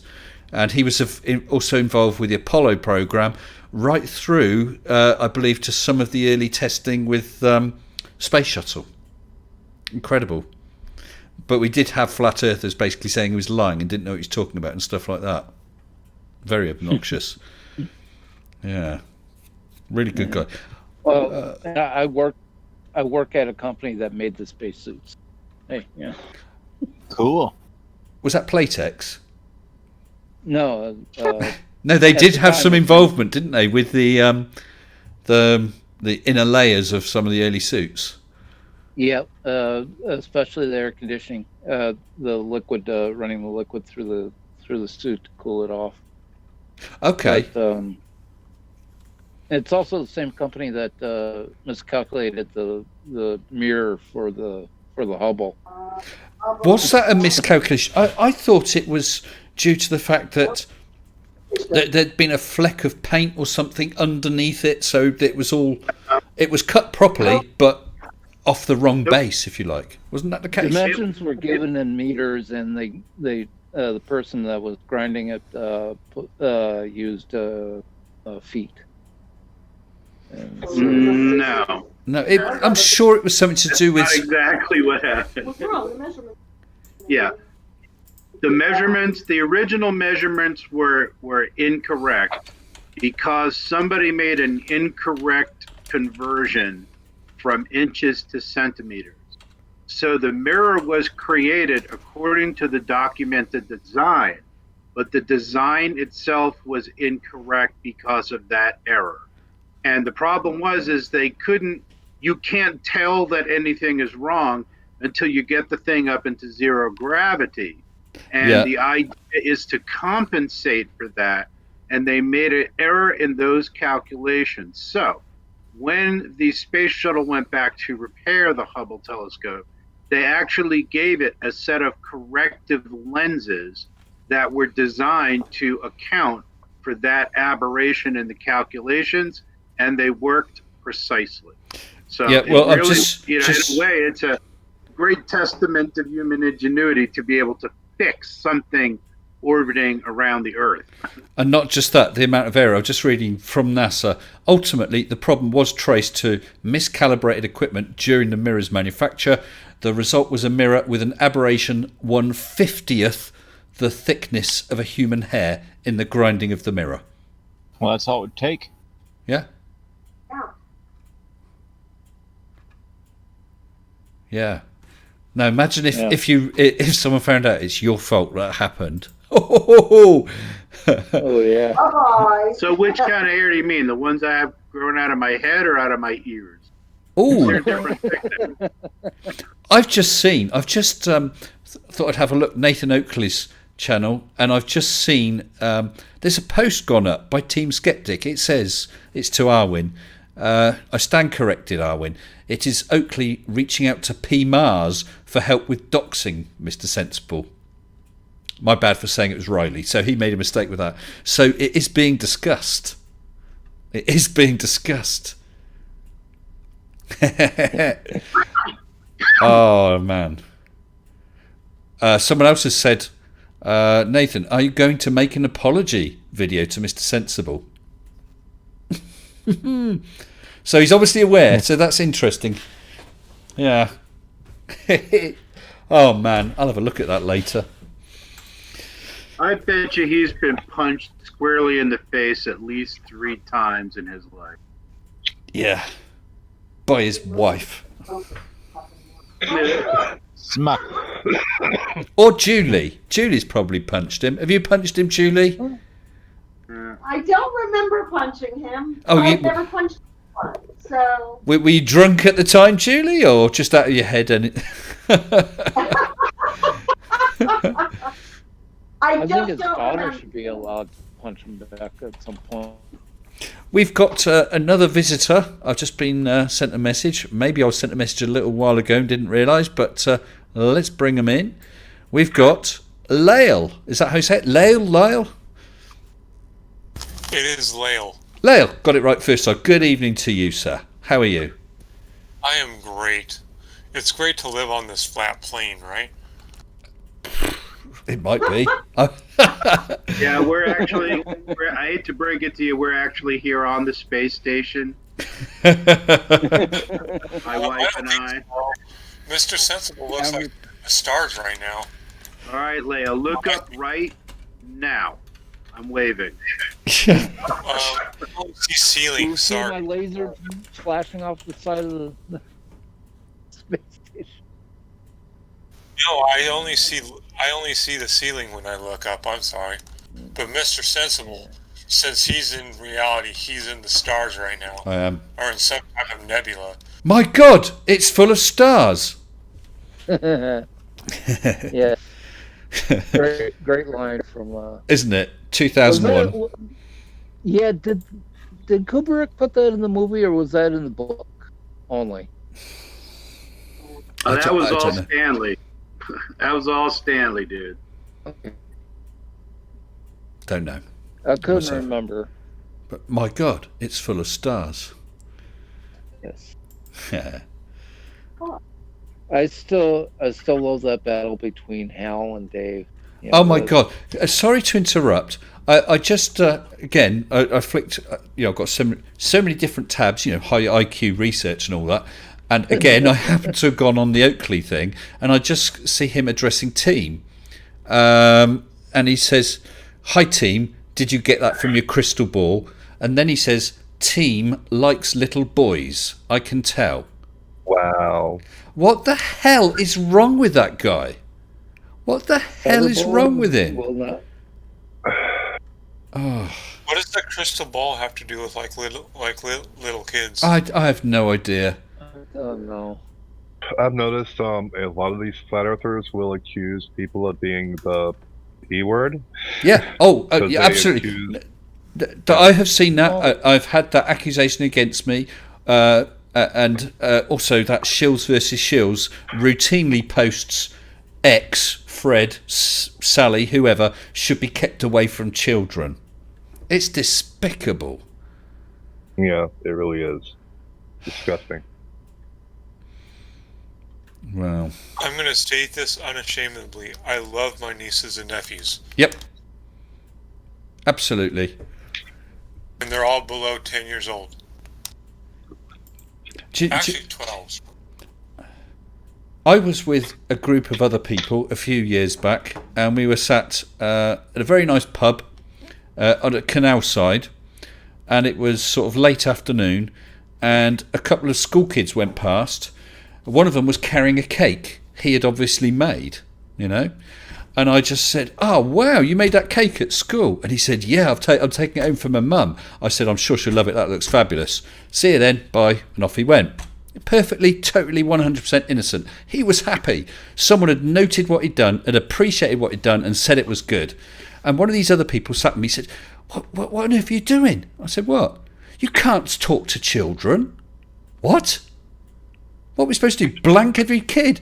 It was just a nice friend. It was nothing suspicious. I didn't even get out of my seat. I just, Right. what is wrong Out with in the people? open. How sad is it? You don't like being censored away from little children, Mr. Sensible? So I don't what? You don't like being censored away from being able to talk to whoever you want to? No, I want to be able to talk to people. You have to. Obviously, there's things you can do, things you can't do. But being able to say something just nice, friendly, and innocent to someone, that what's wrong with that? There is absolutely nothing wrong with that. You're a nice person. Thank you. Thank you. No matter what Nathan Oakley has told me. Well, Not that he's told me anything, because I don't hang out over there at all, ever. well, he's still going on. I can only guess what he's talking about because, and I think he's talking to Team because he's saying eye contact is not negotiable. So no doubt he's talking about that whole thing about suck my balls and keep looking at me in the eye. Oh dear. Yeah. So Oh, I man. fully expect, I think 14 days, plenty of people said that's way too long, that's way too generous. That's fine. Because I don't think it's going to make any difference. I don't think he's going to do anything. I don't even think he'd contact me with a quiet email saying, "Look, I am sorry, but let me off the No, I'm not going to hear anything from him. I've been paying a little bit of attention to your Mage project. I have one criticism. Yeah. You're not using an auto level to prove that your string is horizontal. Are you trying to wind me up in some way? Sorry, I mean, I have to throw it out there. No. I mean, if you've got some, okay. You clean with it not being horizontal. Right. Let me be clear. I'm totally okay with someone making a criticism. I really, really am. The strings actually aren't meant to be horizontal. They're meant to just be something to compare the curve by. I've had criticism from, or someone's pointed out something about the temperature, which I'm going to address in a few days' time. But that was just an added extra, the fact that it was temperature and pressure readings. With the strings, they are no more than two. Well, originally I was just going to have one string, and it was Q who suggested two, and I think it was a damn good idea. But they are literally Provides a nice frame. Yeah. roughly across, the middle. We tried to get them parallel to each other. They're not perfectly parallel, but try to get them parallel, because it doesn't matter what angle those strings are. Whatever it is, you can see if there's distortion. That's all they were there for. Okay. The auto level thing. The only auto level thing I know about is like the laser levels. Is that what you're talking about? No, I was making fun of Bev actually. That's why I said. So I said you taking the Mickey. Yeah, because I wondered. I did wonder. I was trying to troll you. I think you're doing awesome with your Mage project. It's pretty cool. Thank you. It's not something I would have ever I think thought that of. was a great idea, and I think Mage 2 was a huge success. Yeah, just add those two auto levels to show that the strings are horizontal. What I need is a tube with water in to see if it's level at both ends. Yes, exactly. I've But just don't raise one tube above the other to confuse Bev. You don't want to confuse him. No. About that. And show how water starts boil up in low pressure. Well, somebody has asked Oakley if he's seen Mr. Sensible's Ultimatum, and he says no, I don't watch him, and the same goes for Team. Oh well. Well, broken people don't appeal to him. They lie. Oh, this is a bit sad, really, isn't it? I'm actually watching bloody Nathan Oakley just to report on it to my channel. Right, that's going off. It's gone. I don't want to get distracted with all that derp. I'm missing all the fine commentary in my own. Oh, there's Q. There's Q. Yeah, Q, you're quite right. Great circular argument. It's this great caucus race, right? Where we're going back and forth to this idiot's page, and it becomes now all of a sudden, once again, we're doing him a favor by talking about it. Oh, Mandevil says, I actually teared up a little watching Mage when I saw you find Mage, the Mage video, saw you find Mage 2. Thank you. I found it really moving as well, as Q will attest. I was very, very excited. I just have a question. What does temperature have to do with anything besides the temperature decreasing as you increase in altitude? Well, I will be addressing this guy's comments. I actually think he made an interesting and fair comment. Most of the rest of his stuff was a load of derp, but he made an interesting comment, so I will address it. So I'll save it for the video. But yeah, I have no problem with people making criticisms. Actually, Q is in the chat and confirming that those lines were parallel, because they were sort of, if you imagine it as a rectangle, each end was like a credit card, a bit of credit card, or a similar card was used to keep the spacing the same. But because they are at a slight angle, either they're at an angle or the camera's at an angle, and then you get barrel distortion, it affects how it looks. But the point was, they were there as a reference for the curve, because if the Earth is flat and the string is flat, then any distortion should be similar. But we know they weren't. The distortion, if it was distortion of a flat Earth, was going the opposite way to the bend in the string. Which, Mr. Failzoid, is how the distortion actually helps support the fact that the apparent curve, which you have a problem with, the apparent curve is a real one. He doesn't understand English. That'll be addressed as well. And I'll quickly say Fohammer335, thank you, has just super chatted $5 US, saying, in my debate on Sunday with Vlad, I used Mage 2. It ended the debate. Thank you very much for allowing me to use it, Mr. Sensible. Well, even I understand English. What? Sorry? Even I understand English. Yeah, well, thank you very much, but this guy doesn't. But yes, Fo, I'm totally happy for people. We do debunks and that. you have the right to take videos, make commentary, and so on. Yeah, I mean, if people hear about it, if it does help persuade anyone away from all this flat Earth guff, then I'm all for it. Yeah, I'm glad you used it like that. Thank you. Yes, this guy's hung up on the word apparently.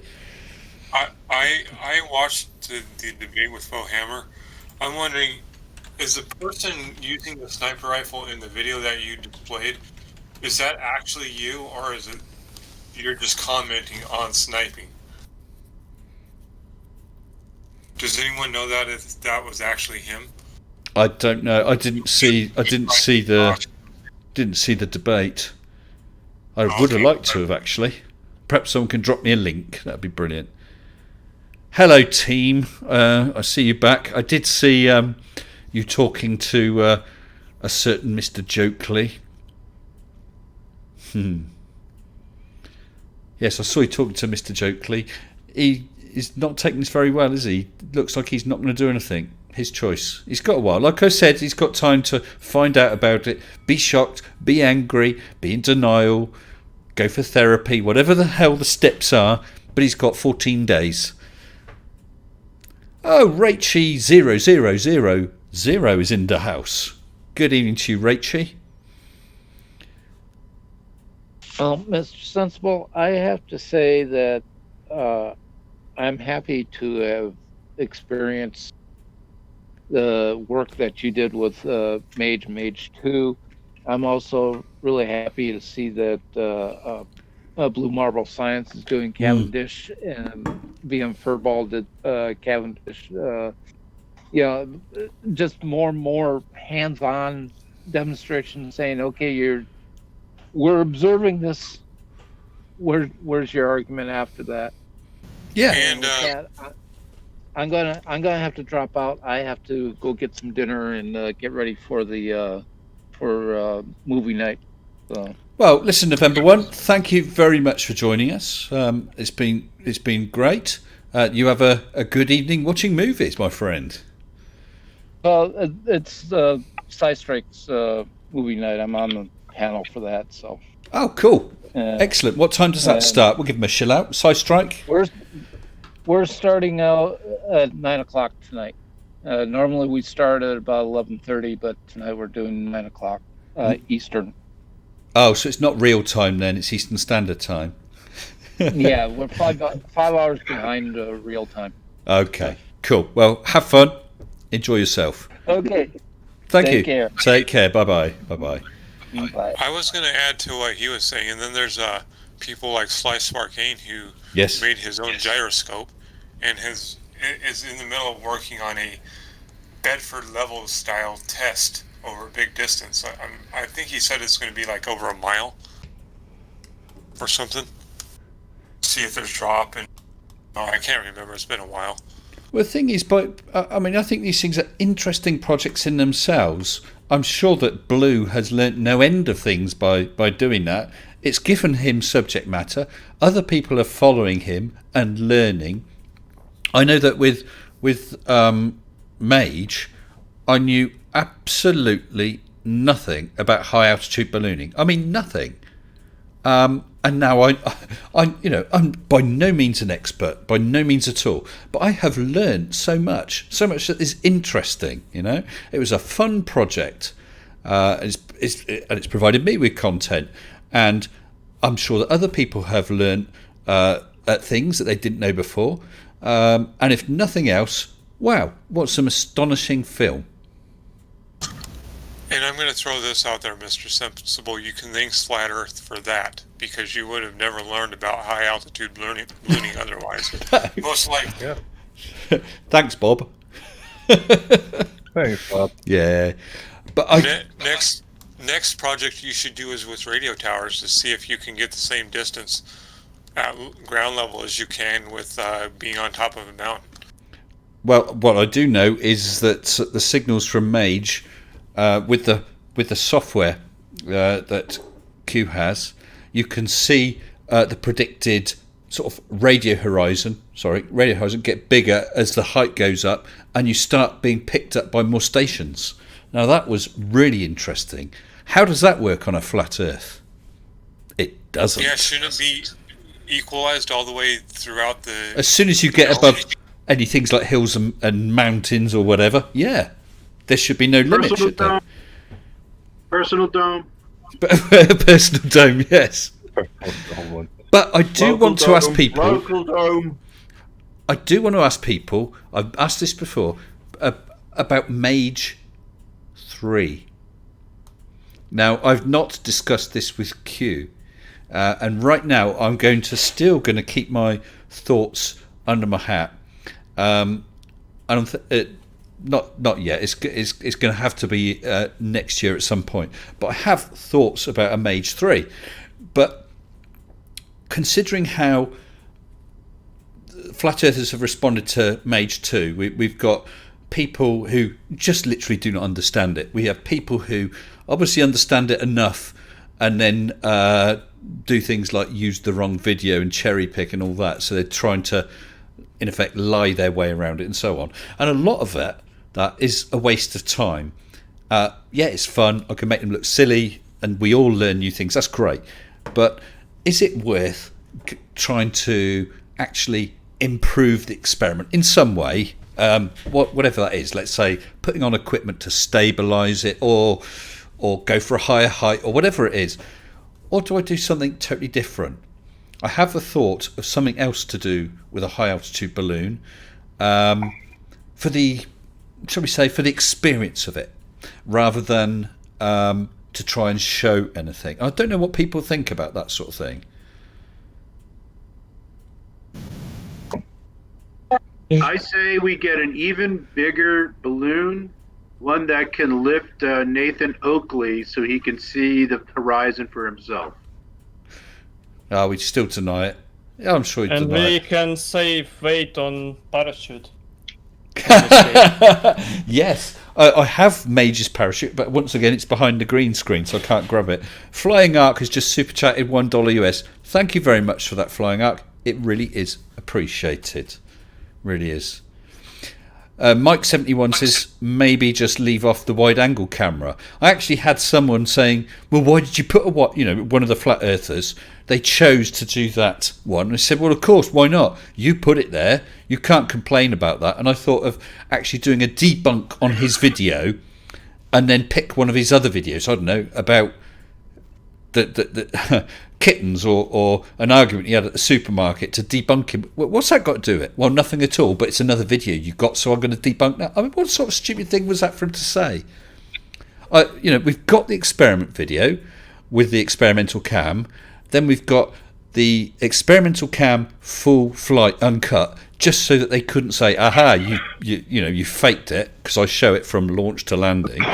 And then, hey, we're going up there, we're going to get a great view from that height. So rather than a little narrow angle lens, let's have a wide angle, just so everyone can see and enjoy it. And I put wide angle, and it was entitled wide angle. And at the beginning I said, don't use this video for debunking. I know it distorts. It's a wide angle camera. And still, some of them chose to do that. And I think I just saw another super chat, Adrian Clark, for £1. Thank you very much, Adrian. Much appreciated. Oh. Maybe on Mage 3, if you decide to do it, you should make the strings very rigid so they don't move, if that's even possible. So, I do apologise. Could you repeat that? I just had a message come through. Say it again. I'll concentrate on what you said. Say again. If you do decide to do Mage 3, yeah, and if it is possible, make the strings completely rigid so they don't move at all. Oh, the thing, yeah, they are spring loaded. I can pick up Mage and actually twang it like a guitar. Dung dung dung. These are taut lines. Yeah, I don't see any problem with the strings. I think the strings were fine. It'd be nice to have a little more altitude. It would be nice if we could figure out how to make it less turbulent. Yeah, yeah. The upper atmosphere. All these things can be improved upon. It's potentially costly, but we can, it could be done. Well, HAD suggests 2 possible experiments for Mage 3. Detect decrease in G. That might need some sensitive equipment, but I know nothing about it. That's interesting. And detect the increase in the number of cosmic rays. Again, I don't know what you'd need to detect something like that. Is that one of those things where I'm going to need a huge water tank of chlorine? Isn't that how they detect them? I'm confused because, like, your balloon did not get high enough to have have gravity have a less effect on the fall. So No. why? G doesn't go down. G is always G. That's what I'm saying. Or big G, not small G, big G. MC Toon is in the house. Good evening, MC Toon. If you want to hop onto the Discord, more than welcome. If you're busy or doing whatever, that's fine too, my friend. But if you wish to, Discord links below. He is one of the finest debaters. MC Toon's fabulous. I think the fact that it fell out of the sky should be sufficient to prove that there's gravity, because you could certainly prove quite easily with simple equipment, with just a simple dynamometer, that the gravity is accelerating Mage as it falls. That would be an easy, valid experiment that would prove gravity in the sense that it is an accelerating force, so that the velocity actually increases. But we can just calculate velocity already. Or it might be easier, so you don't lose your balloon, to put Nathan Oakley in there and just throw him out and measure the increase in velocity to terminal velocity.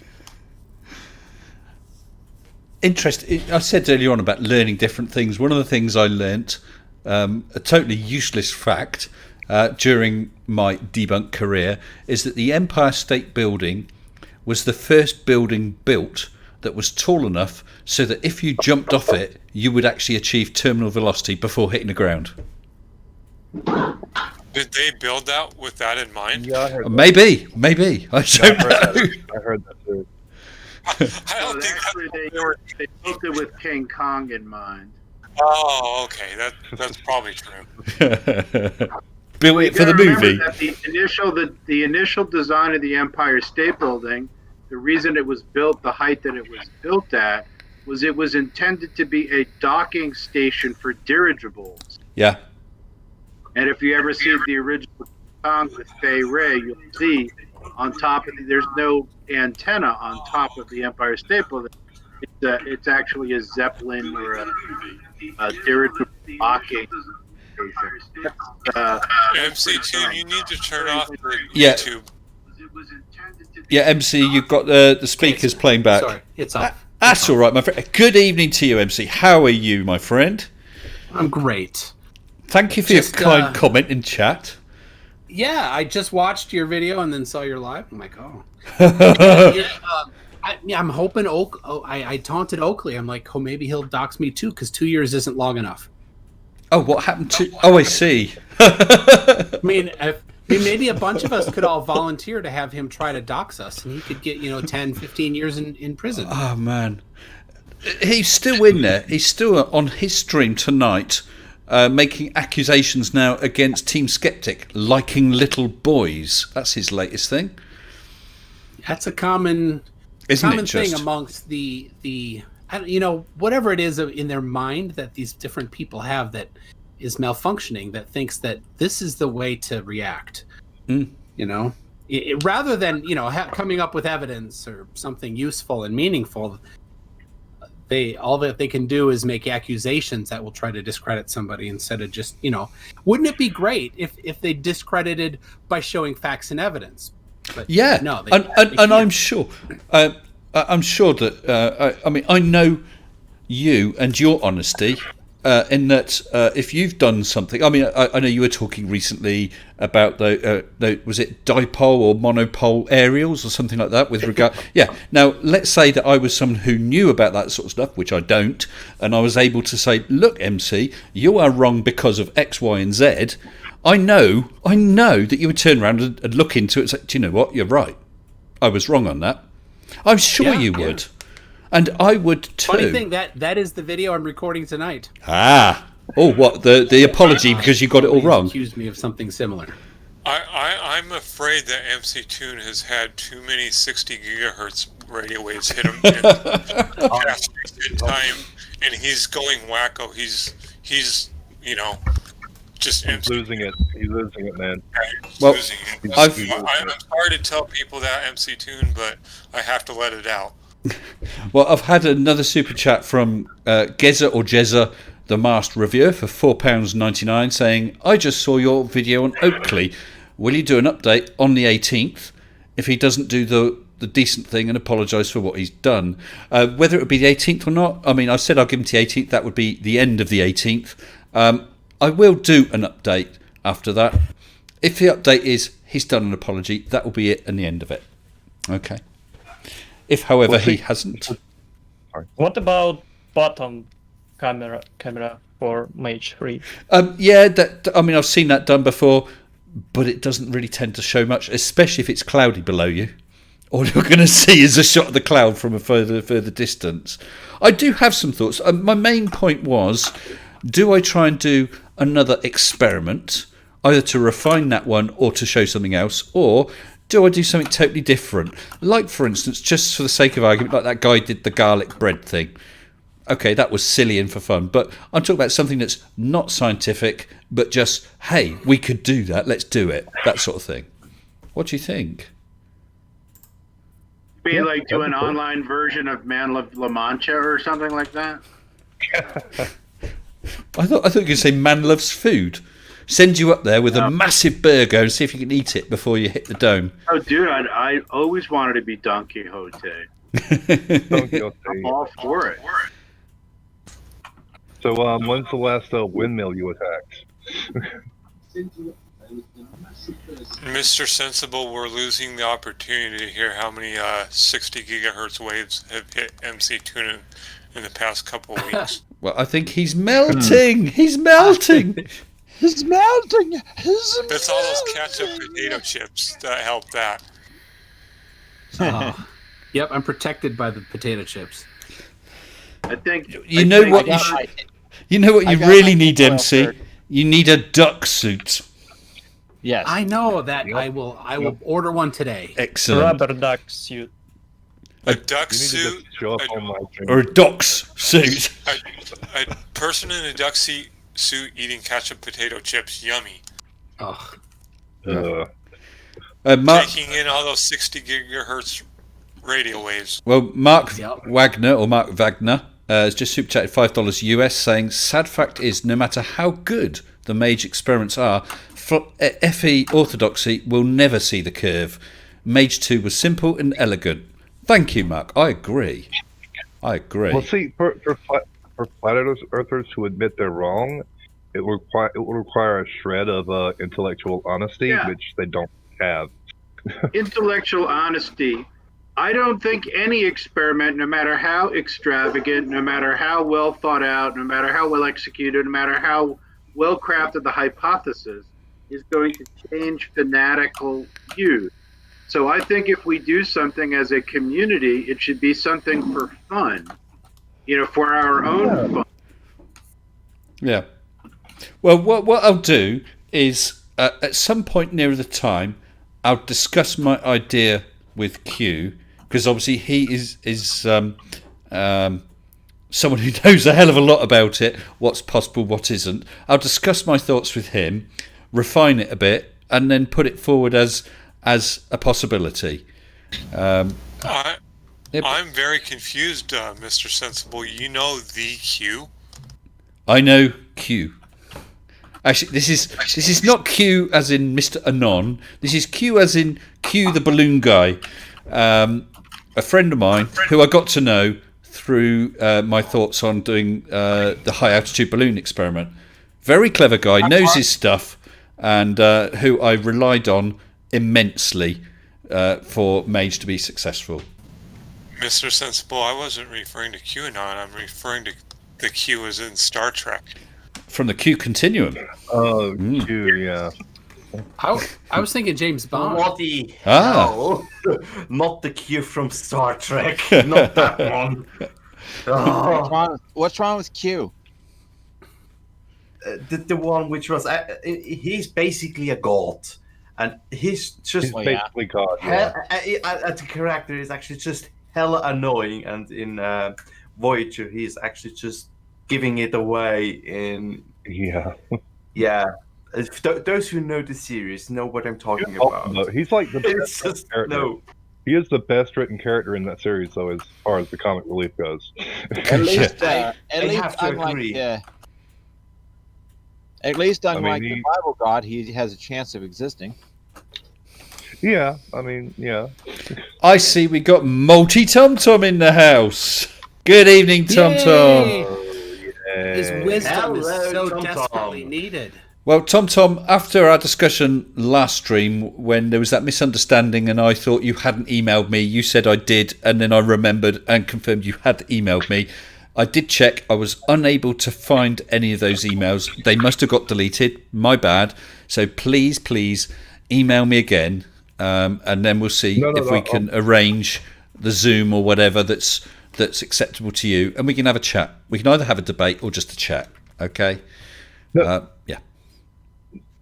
Those emails must have collided with other people's emails, and that's how it got lost. Started fires. I remember that meme. Yeah. Boom. Well, maybe it went 5G and got radioactive and burned. Well, I'm sure that MC's in the same position. You get you get obviously emails from patrons, from people who pick up your email address if you've got it. Then you've got your Patreon emails from themselves. You soon get swamped with it, and it's easy to lose track. I know I've lost track, and I apologise. And I feel bad. Like there's emails. I'm like, oh, that's great information, and then it passes, and I'm like, oh, I don't want to. I don't know. I feel terrible. So anybody, myself and Mr. Sensible and the other creators, we don't mean to not reply. It's very difficult, isn't it? Very difficult. Yeah. Oh, Tom says... Dude, I got a great idea for those emails to make it easier to find them again. You got a folder called drafts? Store them there. Well, it's not... I mean, well, we don't need to go on the ins and outs, but you end up with an awful lot. Some things are just comments, nice comments or otherwise, and that's fine. But you end up with projects like perhaps I start to organise a collab with MC, so we get emails going back and forth, and then someone else, and you're juggling them, and then they're doing a live stream, and then you just get lost. Multi Tom Tom says he's willing to debate any idiot, and someone else says, "Do you talk to yourself a lot?" That leaves you and that leaves everybody here out. Hey, Tom Tom, why don't you debate Nathan Oakley? He's an idiot. I disagree. I am an idiot. If he comes in here, I'll debate him. Oh, well, there you go. There you go, Tom Tom. The great Blue Marble Science is sitting in the waiting room. Oh, so he is. Blue Marble's not an idiot. I am.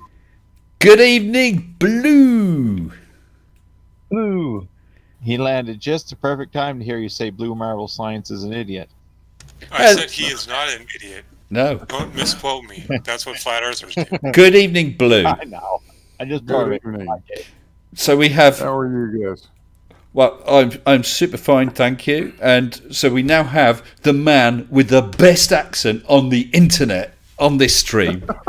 I'm just melting when I hear you talk. Sorry.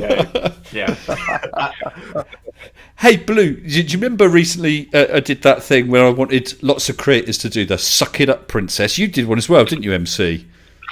Yes. Suck it up, princess. Yeah, but then, Blue, you did it, and then you had that chuckling laugh. That was so good. I got that laugh in again at the end. That was brilliant. Thank you for that, guys. That was a lot of fun. Well, before I ask you about your experiment, I'll just read out super chat from Monochromatic Light Source for £4.99 saying, let's send Mage 3 up fitted with 3 reaction wheels gyro controlled to stabilise Mage and get coherent level images. So you're talking about improving the experiment, because we could go one of two ways: improving or 3 ways: improve the experiment, do a different experiment, or say sod the experiment because they're not interested, let's just do something for fun. Yeah. So, Blue, how's Cavendish going, my friend? Cavendish is progressing at the moment.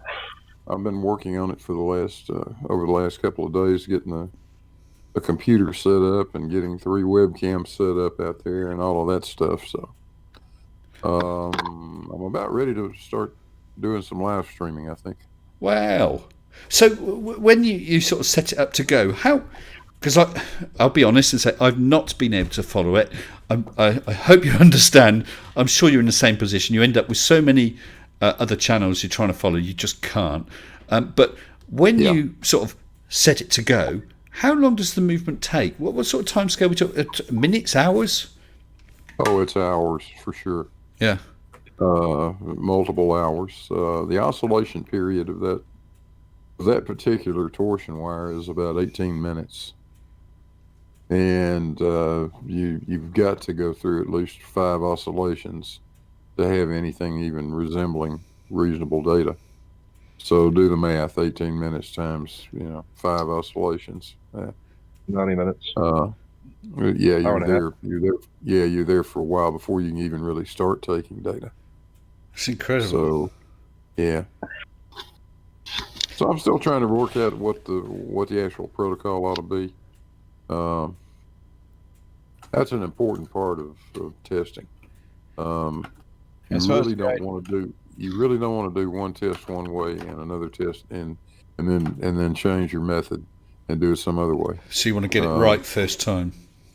Yeah, you're just introducing other variables into it that make the analysis of the data that much harder. But so when you reach a point, I'm sorry. I was just going to say, when you reach a point, you say, right, this now is the experiment. Yep, it will. Any idea when that point is likely to be? Oh, I would guess to be wrapped up with it actually. Maybe the end of January, something like that. Okay. And what are you going to do with your Cavendish after that? Well, I'm hoping that some friendly university, maybe one nearby, will be able to take the thing and display it or use it. I mean, it's a working device. So that's exactly what I was thinking. That would be wonderful, wouldn't it? Get a little plaque on there. Yeah. Absolutely. Yeah, nice one. That'd be nice. Not be funny. That'd be a nice way to be remembered, wouldn't it? Because it's not like it's going to wear out. I'd love to go down to the local university a couple of times a year and do a day or two with the students and explain Cavendish to them and help them run the damn thing. That sounds really good. I hope that something like that works out. I really do. Have you contacted them just to sound them out? It's a little early yet. I don't want to jump too quickly. You sound like you'll end up sounding like some goofy crackpot. But once I've got some video of actually the thing working and what it's doing, then I think I would be in a position. Yeah, because I suppose the other thing would be quite the physics department. It would be quite embarrassing if it turned out that this gravity thing didn't actually exist. So I guess you better make sure first. Oh dear. Oh, trust me, it exists. I've got plenty of video of it existing. The question now is how close can we get to the accepted value for the universal gravitational constant? And I ran one test that got within about 0.5% of it. So, 0.5%. I'd be delighted if I could end up with an average like that. But a single test is meaningless. It really is. You've got to run this thing like Cavendish did 20 times, 30 times to have anything with any statistical validity. But I mean, it's good. What we're gonna do. I mean, 0.5% though. It's not like you run the first one and it's sort of 17.25% out. Do you know what I mean? Then you've got a problem, haven't you? Yeah, if you're not in the ballpark, and your 0.5% is definitely within the ballpark, I'd have said. I would pretty much call that bang on. Almost. Yes, that's precise. Well, let me tell you that when you start talking about measuring forces as small as this, if you get within an order of magnitude, you're definitely in the ballpark. Yeah. Yeah. Sorry, guys. Everyone, just so you know, you're going to get the tinnitus feedback. My heating systems, I'll just switch back on. It'll stop whistling in a minute, so just ignore it. You're not going mad. I'll give you a hint. Get a hold of some 3-in-1 oil and just drizzle it on the bearings, and it won't do that anymore. Yeah, but I can't even see. I've never got the thing to bits to actually work out where the fan is, because it's an aircon, aircon, air source, heat, cool pump jobby. Oh, they thingy. open easy. Sorry? They're easy to open up. Yeah, well, I will look at it sometime. I just haven't. It's only started doing this the past few days. I think you should sit there in the cold until the show is over. Well, I could do. We can always get Mrs. Sensible to fix it for you. Or warm me up. Oh, did I say that out loud? Of course. Your next step in this experiment was to put it in a vacuum chamber to see if it would do the same thing. You're going to need quite a big vacuum chamber, aren't you, Blue? Yeah. Hey, Team Skeptic said he's getting one. What size vacuum chamber do you need then? Oh, about 7 feet tall by 5 feet square, something like that. Oh. It'll fit in mine. Ooh. Of course, somebody does that. Wait, why do you have a vacuum chamber that big? Why? Yeah, who is it? Just like sitting around? It is right now. Yeah. Julie. No, I don't like it anywhere, so it's just sitting around. Yeah. It's not like I'm gonna move it. Oh, Julie! Every now and then we get this manic cackle coming over the airwaves. I don't concrete. We always listen. I'm not gonna lie. And every once in a while, I pop up and I hear about a 5 foot by 7 foot vacuum chamber, and then of course someone else pops up and says, "Oh, I've got one," and I thought that's really disturbing on several levels, and also very funny. So there you go. Hey, Mrs. Sensible, send Mr. Sensible up. We'll put him under vacuum. I'll tell you what. If I had the opportunity really to, sucks. if I had the opportunity to go in a spacesuit in a vacuum chamber, I would, like a shot. Okay, Definitely. come on up and see me. Have you got a spacesuit? It's an old Russian one. Oh God, you got one of them lying around, have you? I don't know how safe it would be though. It's an old Russian one off of eBay. I wouldn't use it unless I was in Russian space. Yeah, you gotta translate. Some space. Just don't paint the moon red and use it. No, we'll get Nathan Thompson to stand in it to test it. Oh, do you know, I've got an apology to make. I've missed out 2 super chats. My apologies. Monochromatic Light Source earlier had super chatted £2.99 saying, "Here's £3 brackets nearly for Mage 3." Thank you, Mono. And second best Bob super chatted £2 saying, "Mage 3 a rocket." Actually, that is interesting. I did do some initial looking into about rockets because I thought that would be an interesting thing to do. Obviously, you're not going to get anywhere near the height of Mage, and the higher you go, the very, very much more expensive it gets. And there is all sorts of legal things in this country anyway that you have to meet, because it tends to be rather. Sorry, Glass, you have to be careful not to just suddenly jump in and trash over everyone. That's okay. It gets very expensive and all sorts of legal hoops. So although, yeah, it could do some basic rocketry, which might be interesting, and I would enjoy it in itself.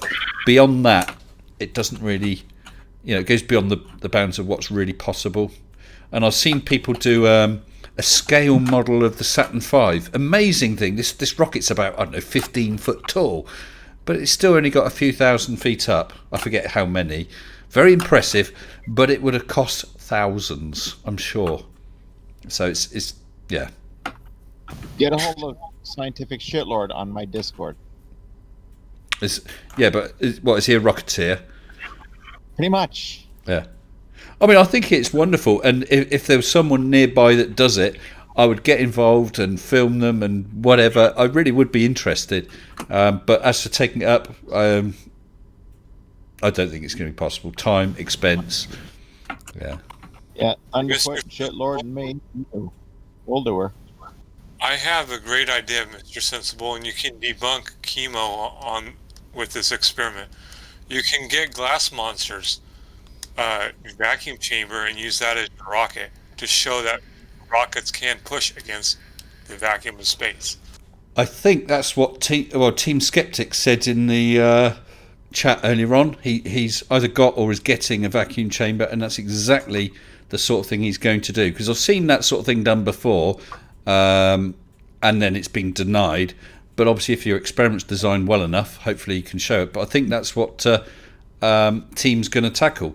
I looked into, again, only at the highest level, when I'm just roughly thinking, I wonder if I could do something with a vacuum chamber. I wonder if I could do something with rockets. No more than that. And I didn't get any further than that. And obviously, Team's looking to do that. Good on him. I'll look forward to seeing that. You get, you pay for the electricity and I'll pump her down.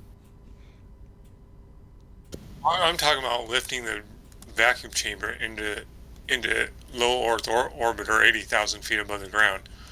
So you're talking about using a rocket pushing against the vacuum of the vacuum and lifting that off 80,000 feet above the ground. You can debunk chemo. Well, I've just been sent a message with regard to Flatzoid FE, who is on the Mage Rage list twice, and he's done about 2 or 3 tiny videos today, but he's just done another one apparently. What he doesn't seem to realise is the actual thumbnail where it says Mage says it's flat. His thumbnail, he's drawn a line on it, actually shows the curve. So that'll be interesting. I will be... apparently he says I ad hom him for calling him a knob socket. No, I'm not saying he's wrong because he's a knob socket. I'm saying he's wrong and he happens to be a knob socket.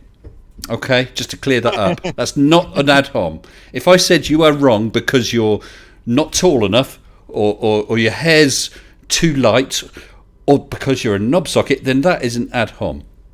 If I say, no, you're wrong because the evidence shows this, I'm saying you're wrong.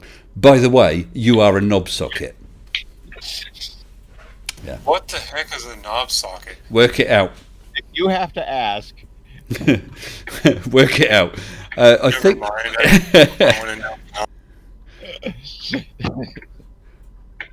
Oh, what's happened here? I don't know if I just had. Let's just have a double check. I hear you. Yes, I did. I had a super chat. I'll have to open it up. I had a super chat for $5 US from McFlatty. Thank you, McFlatty, saying, "You're all shills. I know you're paid by NASA because I interviewed a former NASA exec and he said it's flat. See channel for interview." Wow. Is that a flat earther? Is McFlatty a flat earther? Sounds more like a Poe to me. I don't know. I can see difference. His argument sounds really, really stupid. So yes, he must be a flat earther. Well, it'd be interesting. Well, thank you for the super chat, McFlatty. What I would say is, I mean, obviously you can't. If you can give your channel name or something, please do. I appreciate you can't put a link in there. Maybe you can sort of obfuscate it so that people can have a look at your channel.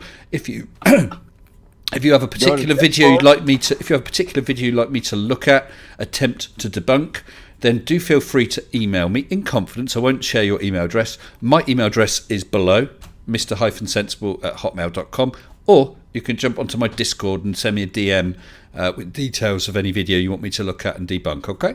But thanks for the super chat. Yes. I've had a message, Mr. McFlatty. Oh dear. Thank you. Never a dull moment. I'm sorry. I was away from. Did my ugly identical cousin do something? Yeah, apparently. He's terrible. I'm embarrassed. Can you imagine family reunions. Having a flat earther. Wait a minute, is he MC Flatty or McFlatty? He goes by Mick Flatty. Yeah. Oh, that's so sad. Yeah. Thank you, PhD Tony. Yeah. Turns out he hasn't got much of an imagination. McFlatty. He did, I think, steal it from me. Oh, I thought it was from McDonald's. I don't know if it's true, but I've heard that McToon goes by McGoon for reals. Well, you've obviously kept your relations hidden, MC, haven't you? I do not try to. Yeah, I mean, you can't blame me. It's embarrassing. Yeah. You know something? I really do feel like I'm going 3,000 miles an hour. Oh man, that what's his name? Failzoid. Sorry, Flatzoid. Whatever. He has actually said that with Mage I've proved the Earth is flat, and that I didn't show the Earth spinning underneath. You showed. It's a giveaway. It's a giveaway, isn't it? Apparently. I did have a look at a bit. Was it Red's Rhetoric? This whole business, I hadn't heard of it. With Flatzoid apparently deleting 11 frames of that video. That was interesting. Oh, that's not very cricket. Yeah, where did the 11 frames go there, Flat Earther? Yes, very interesting stuff. Now, I've only had a brief look, so I shan't comment. I can't say he has done it. I can't say he hasn't done it. But there's a lot of stuff for people to look into there. So it's Red's Rhetoric. And sorry, I keep forgetting, isn't it? Failzoid. Sorry, Flatzoid. Sorry, Failzoid just seems to fit better. Yeah, it seems to fit better.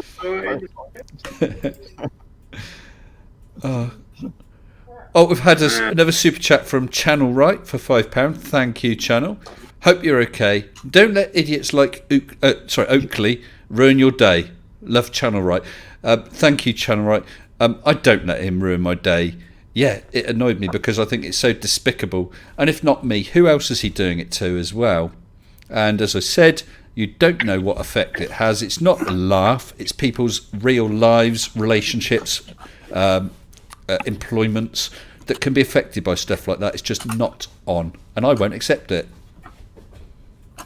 But thank you again for the super chat. Appreciate that, my friend.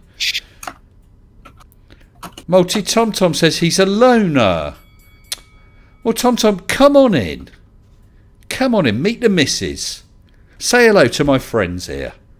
You'd be welcome. Hello, Mr. McTomtom. He doesn't do Discord, Mr. Sensible. I know. What? Shame.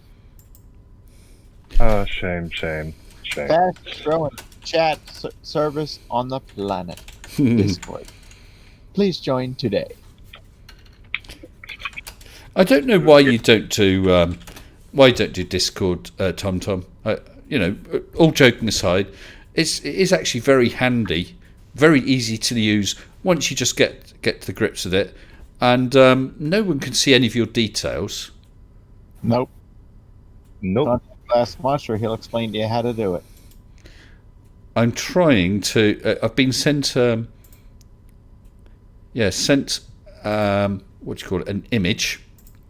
I'm going to try and bring this image up on the fly and see what people think. I'm getting better with this, all this software, ish. Crash in 3, 2, 1. Right, I'm setting it up. I've got it ready. I'm just going to try and do it. Hey, Mr. Sensible. Hello. I was thinking we should all start a GoFundMe for McToon to get him some mustard flavored chips to go along with those ketchup flavored chips. No. Ketchup chips. Ketchup chips. No. Really, MC? Ketchup chips. All right, so ketchup chips, Sensible. That's a crime. You know Punchy. Yeah. Punchy came down. We were gonna go see Dragon Force, who's a British speed metal band, right? And they were in Minneapolis, scheduled to play March 12th this year. Right. March 12th is the day that we went into lockdown here. the show was canceled, and Punchy came the day before and brought me these ketchup chips. But you would call them ketchup crisps, Mr. Sensible. Yes, and yes, we have had those before, ketchup flavour. Something else we had years ago, hedgehog flavoured crisps, and everybody, I have just uploaded onto the screen without crashing everything, an image. What do people think of that? It's an image from Mage that's been processed by Flatzoid. I haven't seen this video. That's a rather weird looking chip. But this is all part of his video against me. And it's obviously some sort of proof that either I'm lying about the curve or I've proved it's flat. But to my eyes, that image very, very definitely, with his handy light green line he's drawn on it, seems to show a curve. Yep. A very big curve. A very big, definite curve. Failzoid, you total chuff nugget. You've not debunked me, you've bunked yourself, you silly person. Why don't we take this image and horizontally compress it a little bit, and you will see it even more dramatically. Let me just. I don't know if it's going to. No, no, I can't do it on here. And if you're doing it through OBS, you can hold the Shift key down and let's do it with the Alt key. bar. I can do it with the Shift key, can I? Yes, I can. Yeah. I didn't know that. I knew about the Alt key, so I've done the Shift key. And right. Let me transition that across. So that's just gone across. I'm confused about what the black vertical lines are supposed to be. What the what? I just did a little test on Right, the two black vertical lines in the charts. What you've got is the chart. I forget the original colours. I think the actual graph data I feel was yellow. The two vertical lines were blue, and they just show where it crosses. Because at the bottom or whatever, there was a red dot of that current point in time. I'm not explaining myself very well. Let me start again. Take the left chart. You can see it goes down, up, down, whatever, during the flight. The point in the flight you are was shown by a dot, but the dot's quite hard to see, so there's the vertical line. So as the time passes, that vertical line was scrolling from left to right, if you see what I mean. Yeah, I understand. Thank you. Okay, that's all right. But yes, looking at that compressed image, I've studied it, and technically, there's a shitload of curve there. He's actually picked an excellent shot to demonstrate the curve. Well, what's crazy? And that green line brings it out absolutely magnificently. Yes. Yeah, it does. What's even stranger is that if you look at the black line, it's almost like the curve of the equator. Oh yeah. A straight line curved around a circular thing. He has just proven everything, because that green line is still straight. Yep. Yeah, but by the left-right compression, the black line, the bottom reference line, you can see the curve that's brought in by the slight barrel distortion. So if you took a horizon image that's down near that or below it, you'll also get that curve in the opposite direction to the distortion, which is why Flatzoid, if you do happen to be watching this, that is exactly why I said that the distortion in the camera actually helps prove that the apparent curve you can see there is real. He's hung up about me saying that. Dude, Tom, he's saying the curve is imaginary. I'm looking at the curve, Tom. We're looking at that it. Is a gorgeous that curve. Is the curve of the Earth, the globe Earth, son. Gee whiz. Round, the Earth is round. We all know the Earth is round. I've actually just zoomed in a bit. Does that help you, Tom? I had a question, Sensible. Hello, Blue. Of course, always. What was the focal length or the field of view of that camera? Right. I don't know that much about cameras. It's a 90-degree lens. I believe it was something like 87.5 degrees. on Walter Bislin's page, he's either got hold of the information or done the calculations to work it out exactly. If you've not seen it, it is worth a look. Was that the wide angle lens? No. Well, actually, he did the wide angle as well, but he did it on this narrow angle lens that's beside me here. You'll know that if it's the narrow angle because you got the two reference lines, the two reference line strings and the graphs and so on. Right. But that's a beautiful image, Flatzoid. I love the processing you've done to really show that curve. I love how it shows the curve not only below, but also brings the curve above the line. So that it exaggerates the curve even more and shows absolutely without a shadow of a doubt that you're looking at a very, very large spherical object.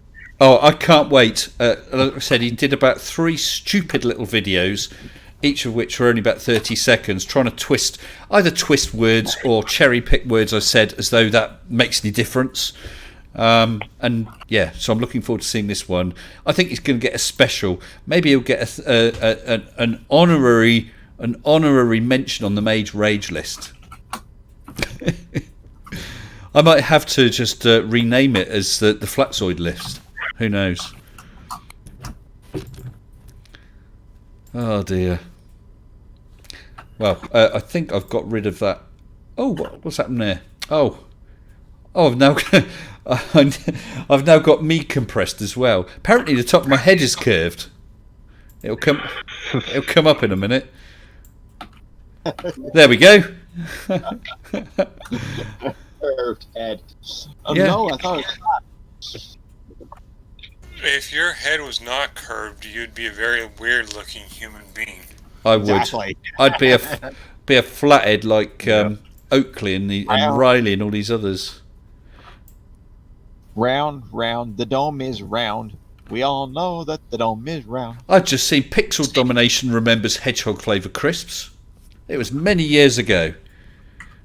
What did it taste like, though? I mean, hedgehog, I guess. It wasn't actually hedgehog. You guessed. Well, having not tried too many hedgehogs, I've not got a lot to compare it with, have I? Well, did it taste like chicken? Did it taste like watermelon? Did it taste? I mean, I don't know. There's I don't know. It's kind of similar to rabbit. Wabbit. Skunk. Hunt the wabbit. Hunt the wabbit. It's a little more hedgy than a rabbit. And a little less hog. And a little bit hodge, yeah. I don't know. I can't remember. It was many years ago, and they probably just mixed some sort of meaty flavour and said, let's call it hedgehog. Who's going to know? Apart from those people who do eat hedgehog, which you can. Apparently you cover them in, obviously when they're dead, cover them with clay, bake them in a fire, smash the clay off, and that rips off all the spines. Apparently. But I've never done it. That's interesting. I'm putting the URL in YouTube chat. Hey, if someone who knows Walter Bislin can reach out to him and tell him his website's not, well, at least it's not working for me, and I don't know, I've had other people say the same thing. What, is that just recently? Every time I've tried it in the past week, which is pretty much once a day, it doesn't work. Oh. Walter Bislin. So he's got the Earth Curve code. Oh, yes, I've just gone to... I do have his email address. Yes, It says debug dstop out of memory. That's what I can see. Maybe he's got so much information on the falsity of the flat Earth that the computers just can't handle it. It could be, couldn't it? It's like a singularity. The weight of information there, it's all collapsing in on itself. Yeah, I do have his email address, so I will actually, yeah, I will send him an email to try and let him know. I'm sure he'll notice soon. Here you go, Mr. S. In the UK in 1981, Hedgehog Foods Limited decided, as a joke, to produce hedgehog-flavored crisps. To everyone's surprise, the crisps were a huge success. Weren't they? Hedgehog-flavored crisps were actually flavored with pork fat, and no hedgehogs were used in the manufacturing process. Consequently, it wasn't long before Hedgehog Foods Limited was in court up against the Office of Fair Trading on a charge of false advertising. Bizarrely, a settlement was finally reached when Hedgehog Foods interviewed gypsies who actually did eat baked hedgehogs There you go. to ascertain the flavor of hedgehogs. Mr. Lewis then commissioned a flavorings firm to duplicate the flavor as closely as possible and change the labels from hedgehog flavored to hedgehog flavor, and all interests were satisfied. Yep, because if you say it's hedgehog flavoured, that means there is some hedgehog in it, essence of hedgehog. Correct. As opposed to hedgehog flavour, which is a flavour that is like. Essence of hedgehog. Absolutely. Hey, MC Toon, have you ever heard of stuff called Bovril? What? Have you ever heard of stuff called Bovril, MC? I'm sorry, there's too much talking going on. Yeah, glass. Sorry. I said, have you ever heard of a product called Bovril? Bovril, no. No, it's a UK thing. You must have heard of either Marmite or Vegemite. Yes. Yeah, it comes in an almost identical jar, and Bovril is basically made from beef. And you can take a spoon of this very, very thick liquid, mix it with a glass of boiling or very hot water, make a beef drink. Or you can take a little bit and spread it on toast or something like that. Oh, yeah. In effect, it's essence bouillon. of cow. Essence of cow. Right. Now, it's also recommended to use for squeaky heating systems that make high-pitched noises. What, Bovril is, or hedgehogs? Essence of hedgehog sounds like something straight out of my thought. It's a new. It could be a new perfume, couldn't it? A new from L'Oreal, Essence of Hedgehog. Should I send you a can of penetrating oil for your heating system? I think send a can of penetrating oil to Nathan Oakley. He's got a squeaky bum right now. Ooh. Oh yeah, that's burn. Yeah, feel the burn. Feel the burn. Yes. So hedgehog flavour crisps. I do remember them, and I did like them. And actually, even if they were hedgehog flavoured crisps, I've got no problem with eating hedgehog. What's the difference between hedgehog and cow? Okay, they're a bit shorter and a little bit more prickly, but other than that, it's just meat. Will you continue that? Will you continue that thing and go with horse or dog or cat? I also believe the tenderloins are much smaller on a hedgehog. Probably. Yes, I would eat dog. I don't have a problem with that. The problem comes with the alleged, because I'm not going to say it happens, but the alleged cruelty with the way dogs are treated. Yeah.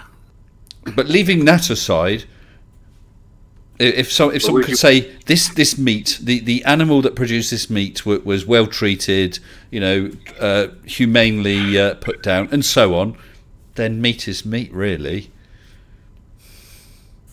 The logic is hard to argue. Yeah. But certainly people draw lines on different animals. Yeah, they do. They do. And I don't know how to evaluate that myself. No. How do you evaluate it in light of cannibalism? I mean, cannibalism is something to but you also should know that actually hedgehogs. I mean, I have no problem eating anything, but before you eat a hedgehog, you need to give that poor animal a bath. They are actually just plainly full of parasites.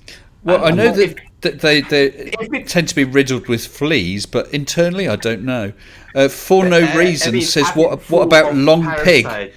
Well, for no reason asks, what about long pig? You can't fool me, Raisin. No. Well, what's wrong with having some McFlurphy burgers? McFlurf burgers? Well, they're already flat, aren't they? Oh, dear. Yeah, you're not gonna flavored hamburger. Swedish Meatballs version of that.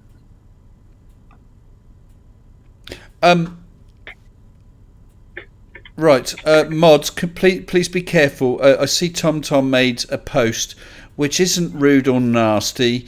He said, I'll read it out. I don't know if I can undelete it. You can't. No, I don't think I can. So I'll read out your post, Multi Tom. He said, as the foremost flat earther on the globe, it's my duty to prove the flat earth. That's fine. So mods, be careful, because that's not rude or abusive or anything like that. Okay, maybe it was done in error. Maybe a mod was just being a little too keen. So let's just ease back a bit, because that's a perfectly acceptable post. He is allowed to post things that disagree with us. That's fine. All right. Thank you. Well, so what are you up to then, MC2? We got Blue Marbles doing his Cavendish. With Mage, I'm just firefighting the idiots and thinking about a Mage 3. What are you up to, my friend? I am similar to your video. I am going to record a response to somebody making similar accusations to myself. One of Mark Steele's little henchmen. Oh, it's not brave Sir Robin, who bravely ran away. What was his name? No, even more of a minor character, but he did a video accusing me of the same types of thing. And it's been over a month, and he's like, we need to urgently investigate McToon to make sure that he's not hurting any children. Like, oh. And then he did nothing. Like, he's not really serious about that. Anyway, so it's time to address it, and I'm inviting him to come on live to present his case or apologize. Okay, that's fair enough, isn't it? I mean, if he has some evidence of that, then, well, really, he should be going to the police or other authorities. Yeah. Yeah, and I will give him the phone number for the local police department should he have any evidence. Yeah. Oh, MC, which he won't. No, of course not. I think that's absolutely disgusting, and I'm sorry that's happened. As I said, Shills versus Shills, and so other people have noticed it because he posted it on someone else's video, and someone else said, "Oh, you're pushing that line again, are you, Shills?" Because he was saying, Fred should be kept away from children. He keeps saying that. Fred. Well, Fred or whoever. My name is Dread. Well done. But you know what I'm saying? Basically, just throwing it out willy-nilly. Oh, I can't really argue with you. You should be kept away from children is a disgusting behaviour. Yeah.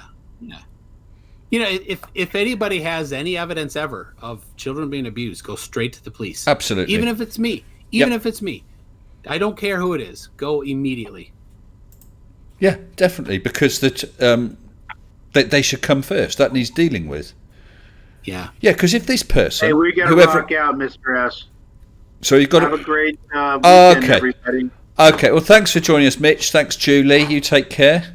Night, Mr. S. Take care, everybody. We'll see you again soon. Mitch. All the best. Take care, man. Yeah, sorry, what were we just saying about this whole children thing, MC? I'm challenging him. Hopefully record it, edited tonight. Okay. All right, so this person doesn't know that you're challenging him yet? Not yet. Okay. Unless he's watching this stream. Unless he's watching this stream. I'm sure well, I mean, I think it's absolutely despicable. Really is. Yeah. Well, thank you for that, and I know, I don't take that seriously because I've gotten, you have to have a thick skin, and I have a good sample of different people making accusations, including one guy that wants to chop me up and eat the little bits. Oh right. That'll be in a little sampling of some of the violent threats will be in this video. Okay. Well, listen, I'd say hedgehog's okay, dog, cat, yes, but I draw the line at eating MC2.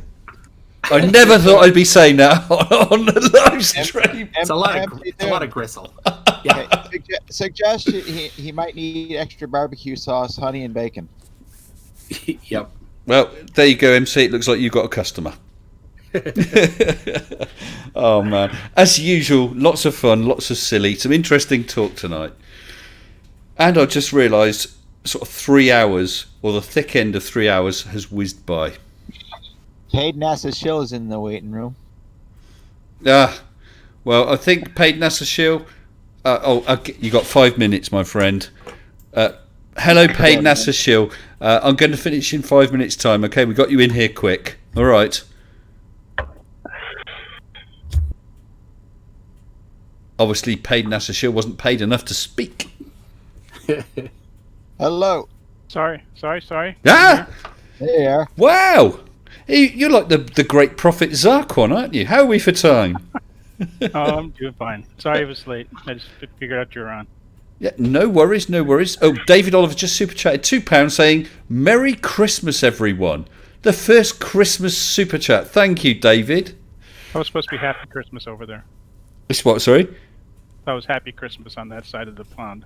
Happy Christmas. We say Merry Christmas. What we don't say is Happy Holidays.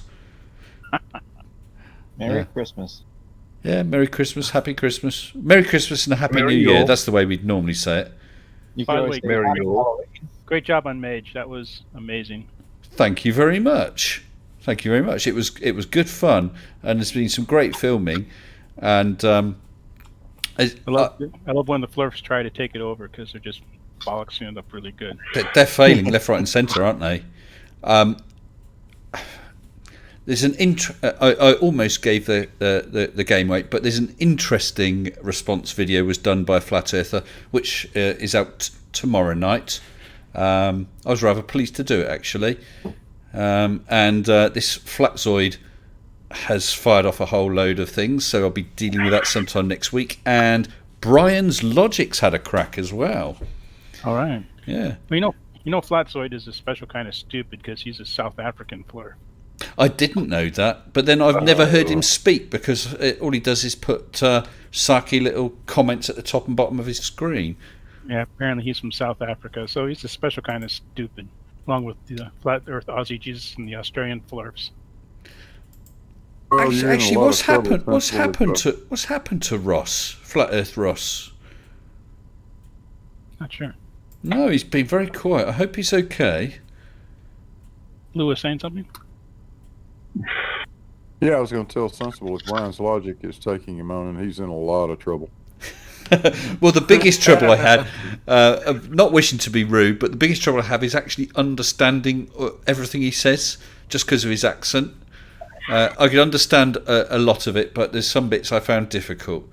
But that's not to knock his argument, because his accent is his accent. Well, it's one thing to misuse a word, and it's another thing to mispronounce it. But when you misuse it and mispronounce it, it makes it really tough. Yes. Yeah.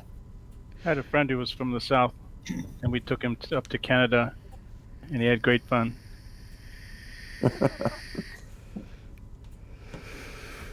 Bringing people here now, are you?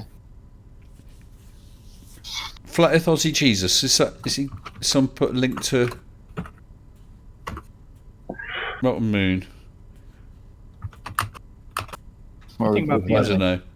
But Ross has been on this stream a couple of times. I know other people have had difficulties, but I always found him, maybe it's how you react with people, interact with people, and I'm not criticising other people, but I always found him fine on here. He said some silly things, but it was all polite, and that was fine. Well, the main thing about being a Southern Hemisphere Flurf is that you can go out, look at the sky, and it is different than Nathan Oakley and sycophants say it is. I mean, you can't see Polaris, the stars rotate in the other sky, the moon is upside down. Australia's not narrow and long like it is on the maps. You would think what is this? Some sort of evil magic you're giving us? I mean, it's just you have to be a special. I mean, you have to be stupid to be a Flurf. I mean, Simon Dan's got a wonderful thing about this guy that doesn't understand lumens, but to be from the Southern Hemisphere and be a Flurf, you just got to be like some special kind of stupid. Yes, sorry. It does take something special, doesn't it? Hey, Monty Tom, are you from the Southern I'm not sure they can point to Polaris. Well, Oh, I always like when they say Polaris is a fixed point in the sky, without realising that all those circular star trail videos and photographs show Polaris moving around in a little circle. And also the number of them talking about the stars are fixed and motionless, leaving aside the fact that you can actually witness stars moving, such as Barnard's star. Take photos a couple of years apart and you'll see movement. There's just so many ways they can fail, isn't there? That's the advantage of having the actual reality on your side. It tends to back you up with evidence. Yeah. Well, you have to be in denial. You know, denial ain't just a river in Africa. Nope. And you have to. The first thing you have to deny is gravity, because you just got to deny it. And then you have to start denying everything, basically. I mean, Wow. I spent too much time on. You actually. I'm sorry, Paid NASA. You're actually totally right, because right now we've got Multi Tom Tom in the chat saying there are no poles. There we go. I'm sorry. I had to get out of the. Had to get out of YouTube because there's an echo, the 10-second echo that drives me crazy. Yeah. No what you do is you poles. switch What off do the answers use every night. switch off the sound on YouTube. Then you can watch the stream and see the chat, but just have it on silent. Well, that would be easy, wouldn't it? Yeah. So there is a delay to that. Apparently, David Oliver is absolutely right. Pole dancers would disagree with Multi Tom Tom. Yes. Oh, Well, you know, if there is no gravity, somebody needs to get over to my house and tell me why these damn balls keep moving around. Yeah, can someone help Blue Marble? Can someone help Blue Marble out with his big balls, please? Yeah. You should have painted them blue. Oh, this went south. You should have painted them blue just for Hey, Nathan. Blue Marble, swing by and we'll throw that thing in my vacuum chamber and leave her on for a few days.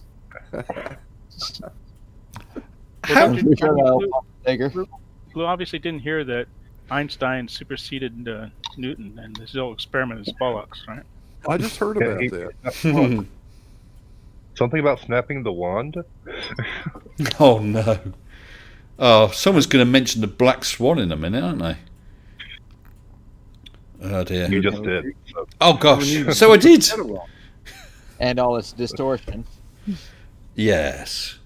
Yeah, that's quite interesting. Old Flatzoid say one of the things he used against Mage is the fact that the front of the lens is curved, but they seem to neglect. Holy cow! I mean, if that's the case and that rules out Mage, that sort of rules out your whole Black Swan, which happens to show a shed load of distortion.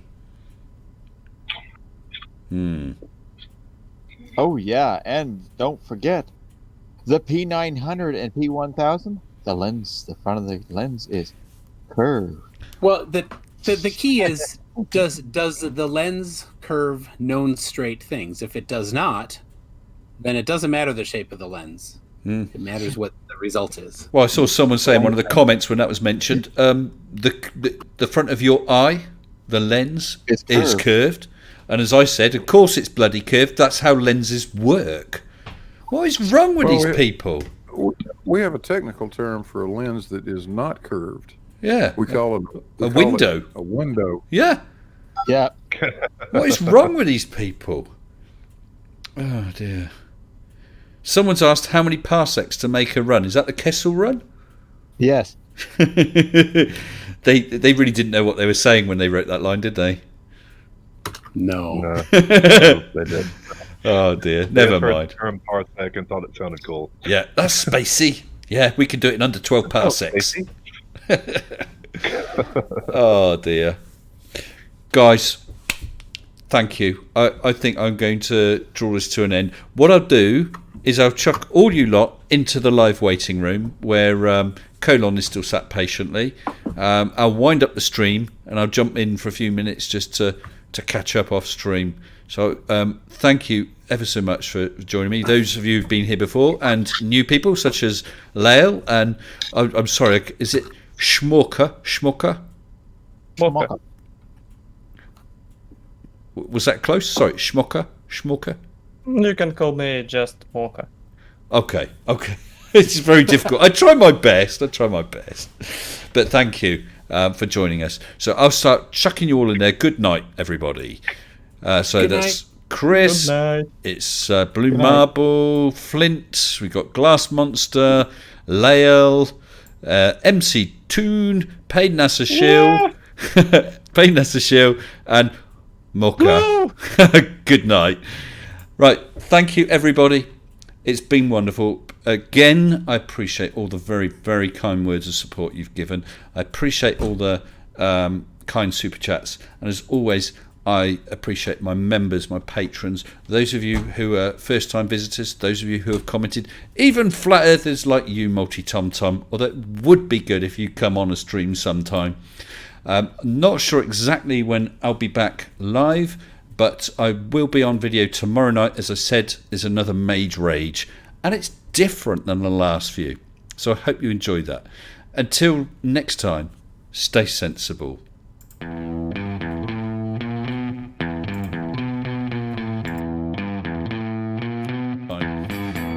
Not sure exactly when I'll be back live, but I will be on video tomorrow night. As I said, it's another Mage Rage, and it's different than the last one. So I hope you enjoyed that. Until next time.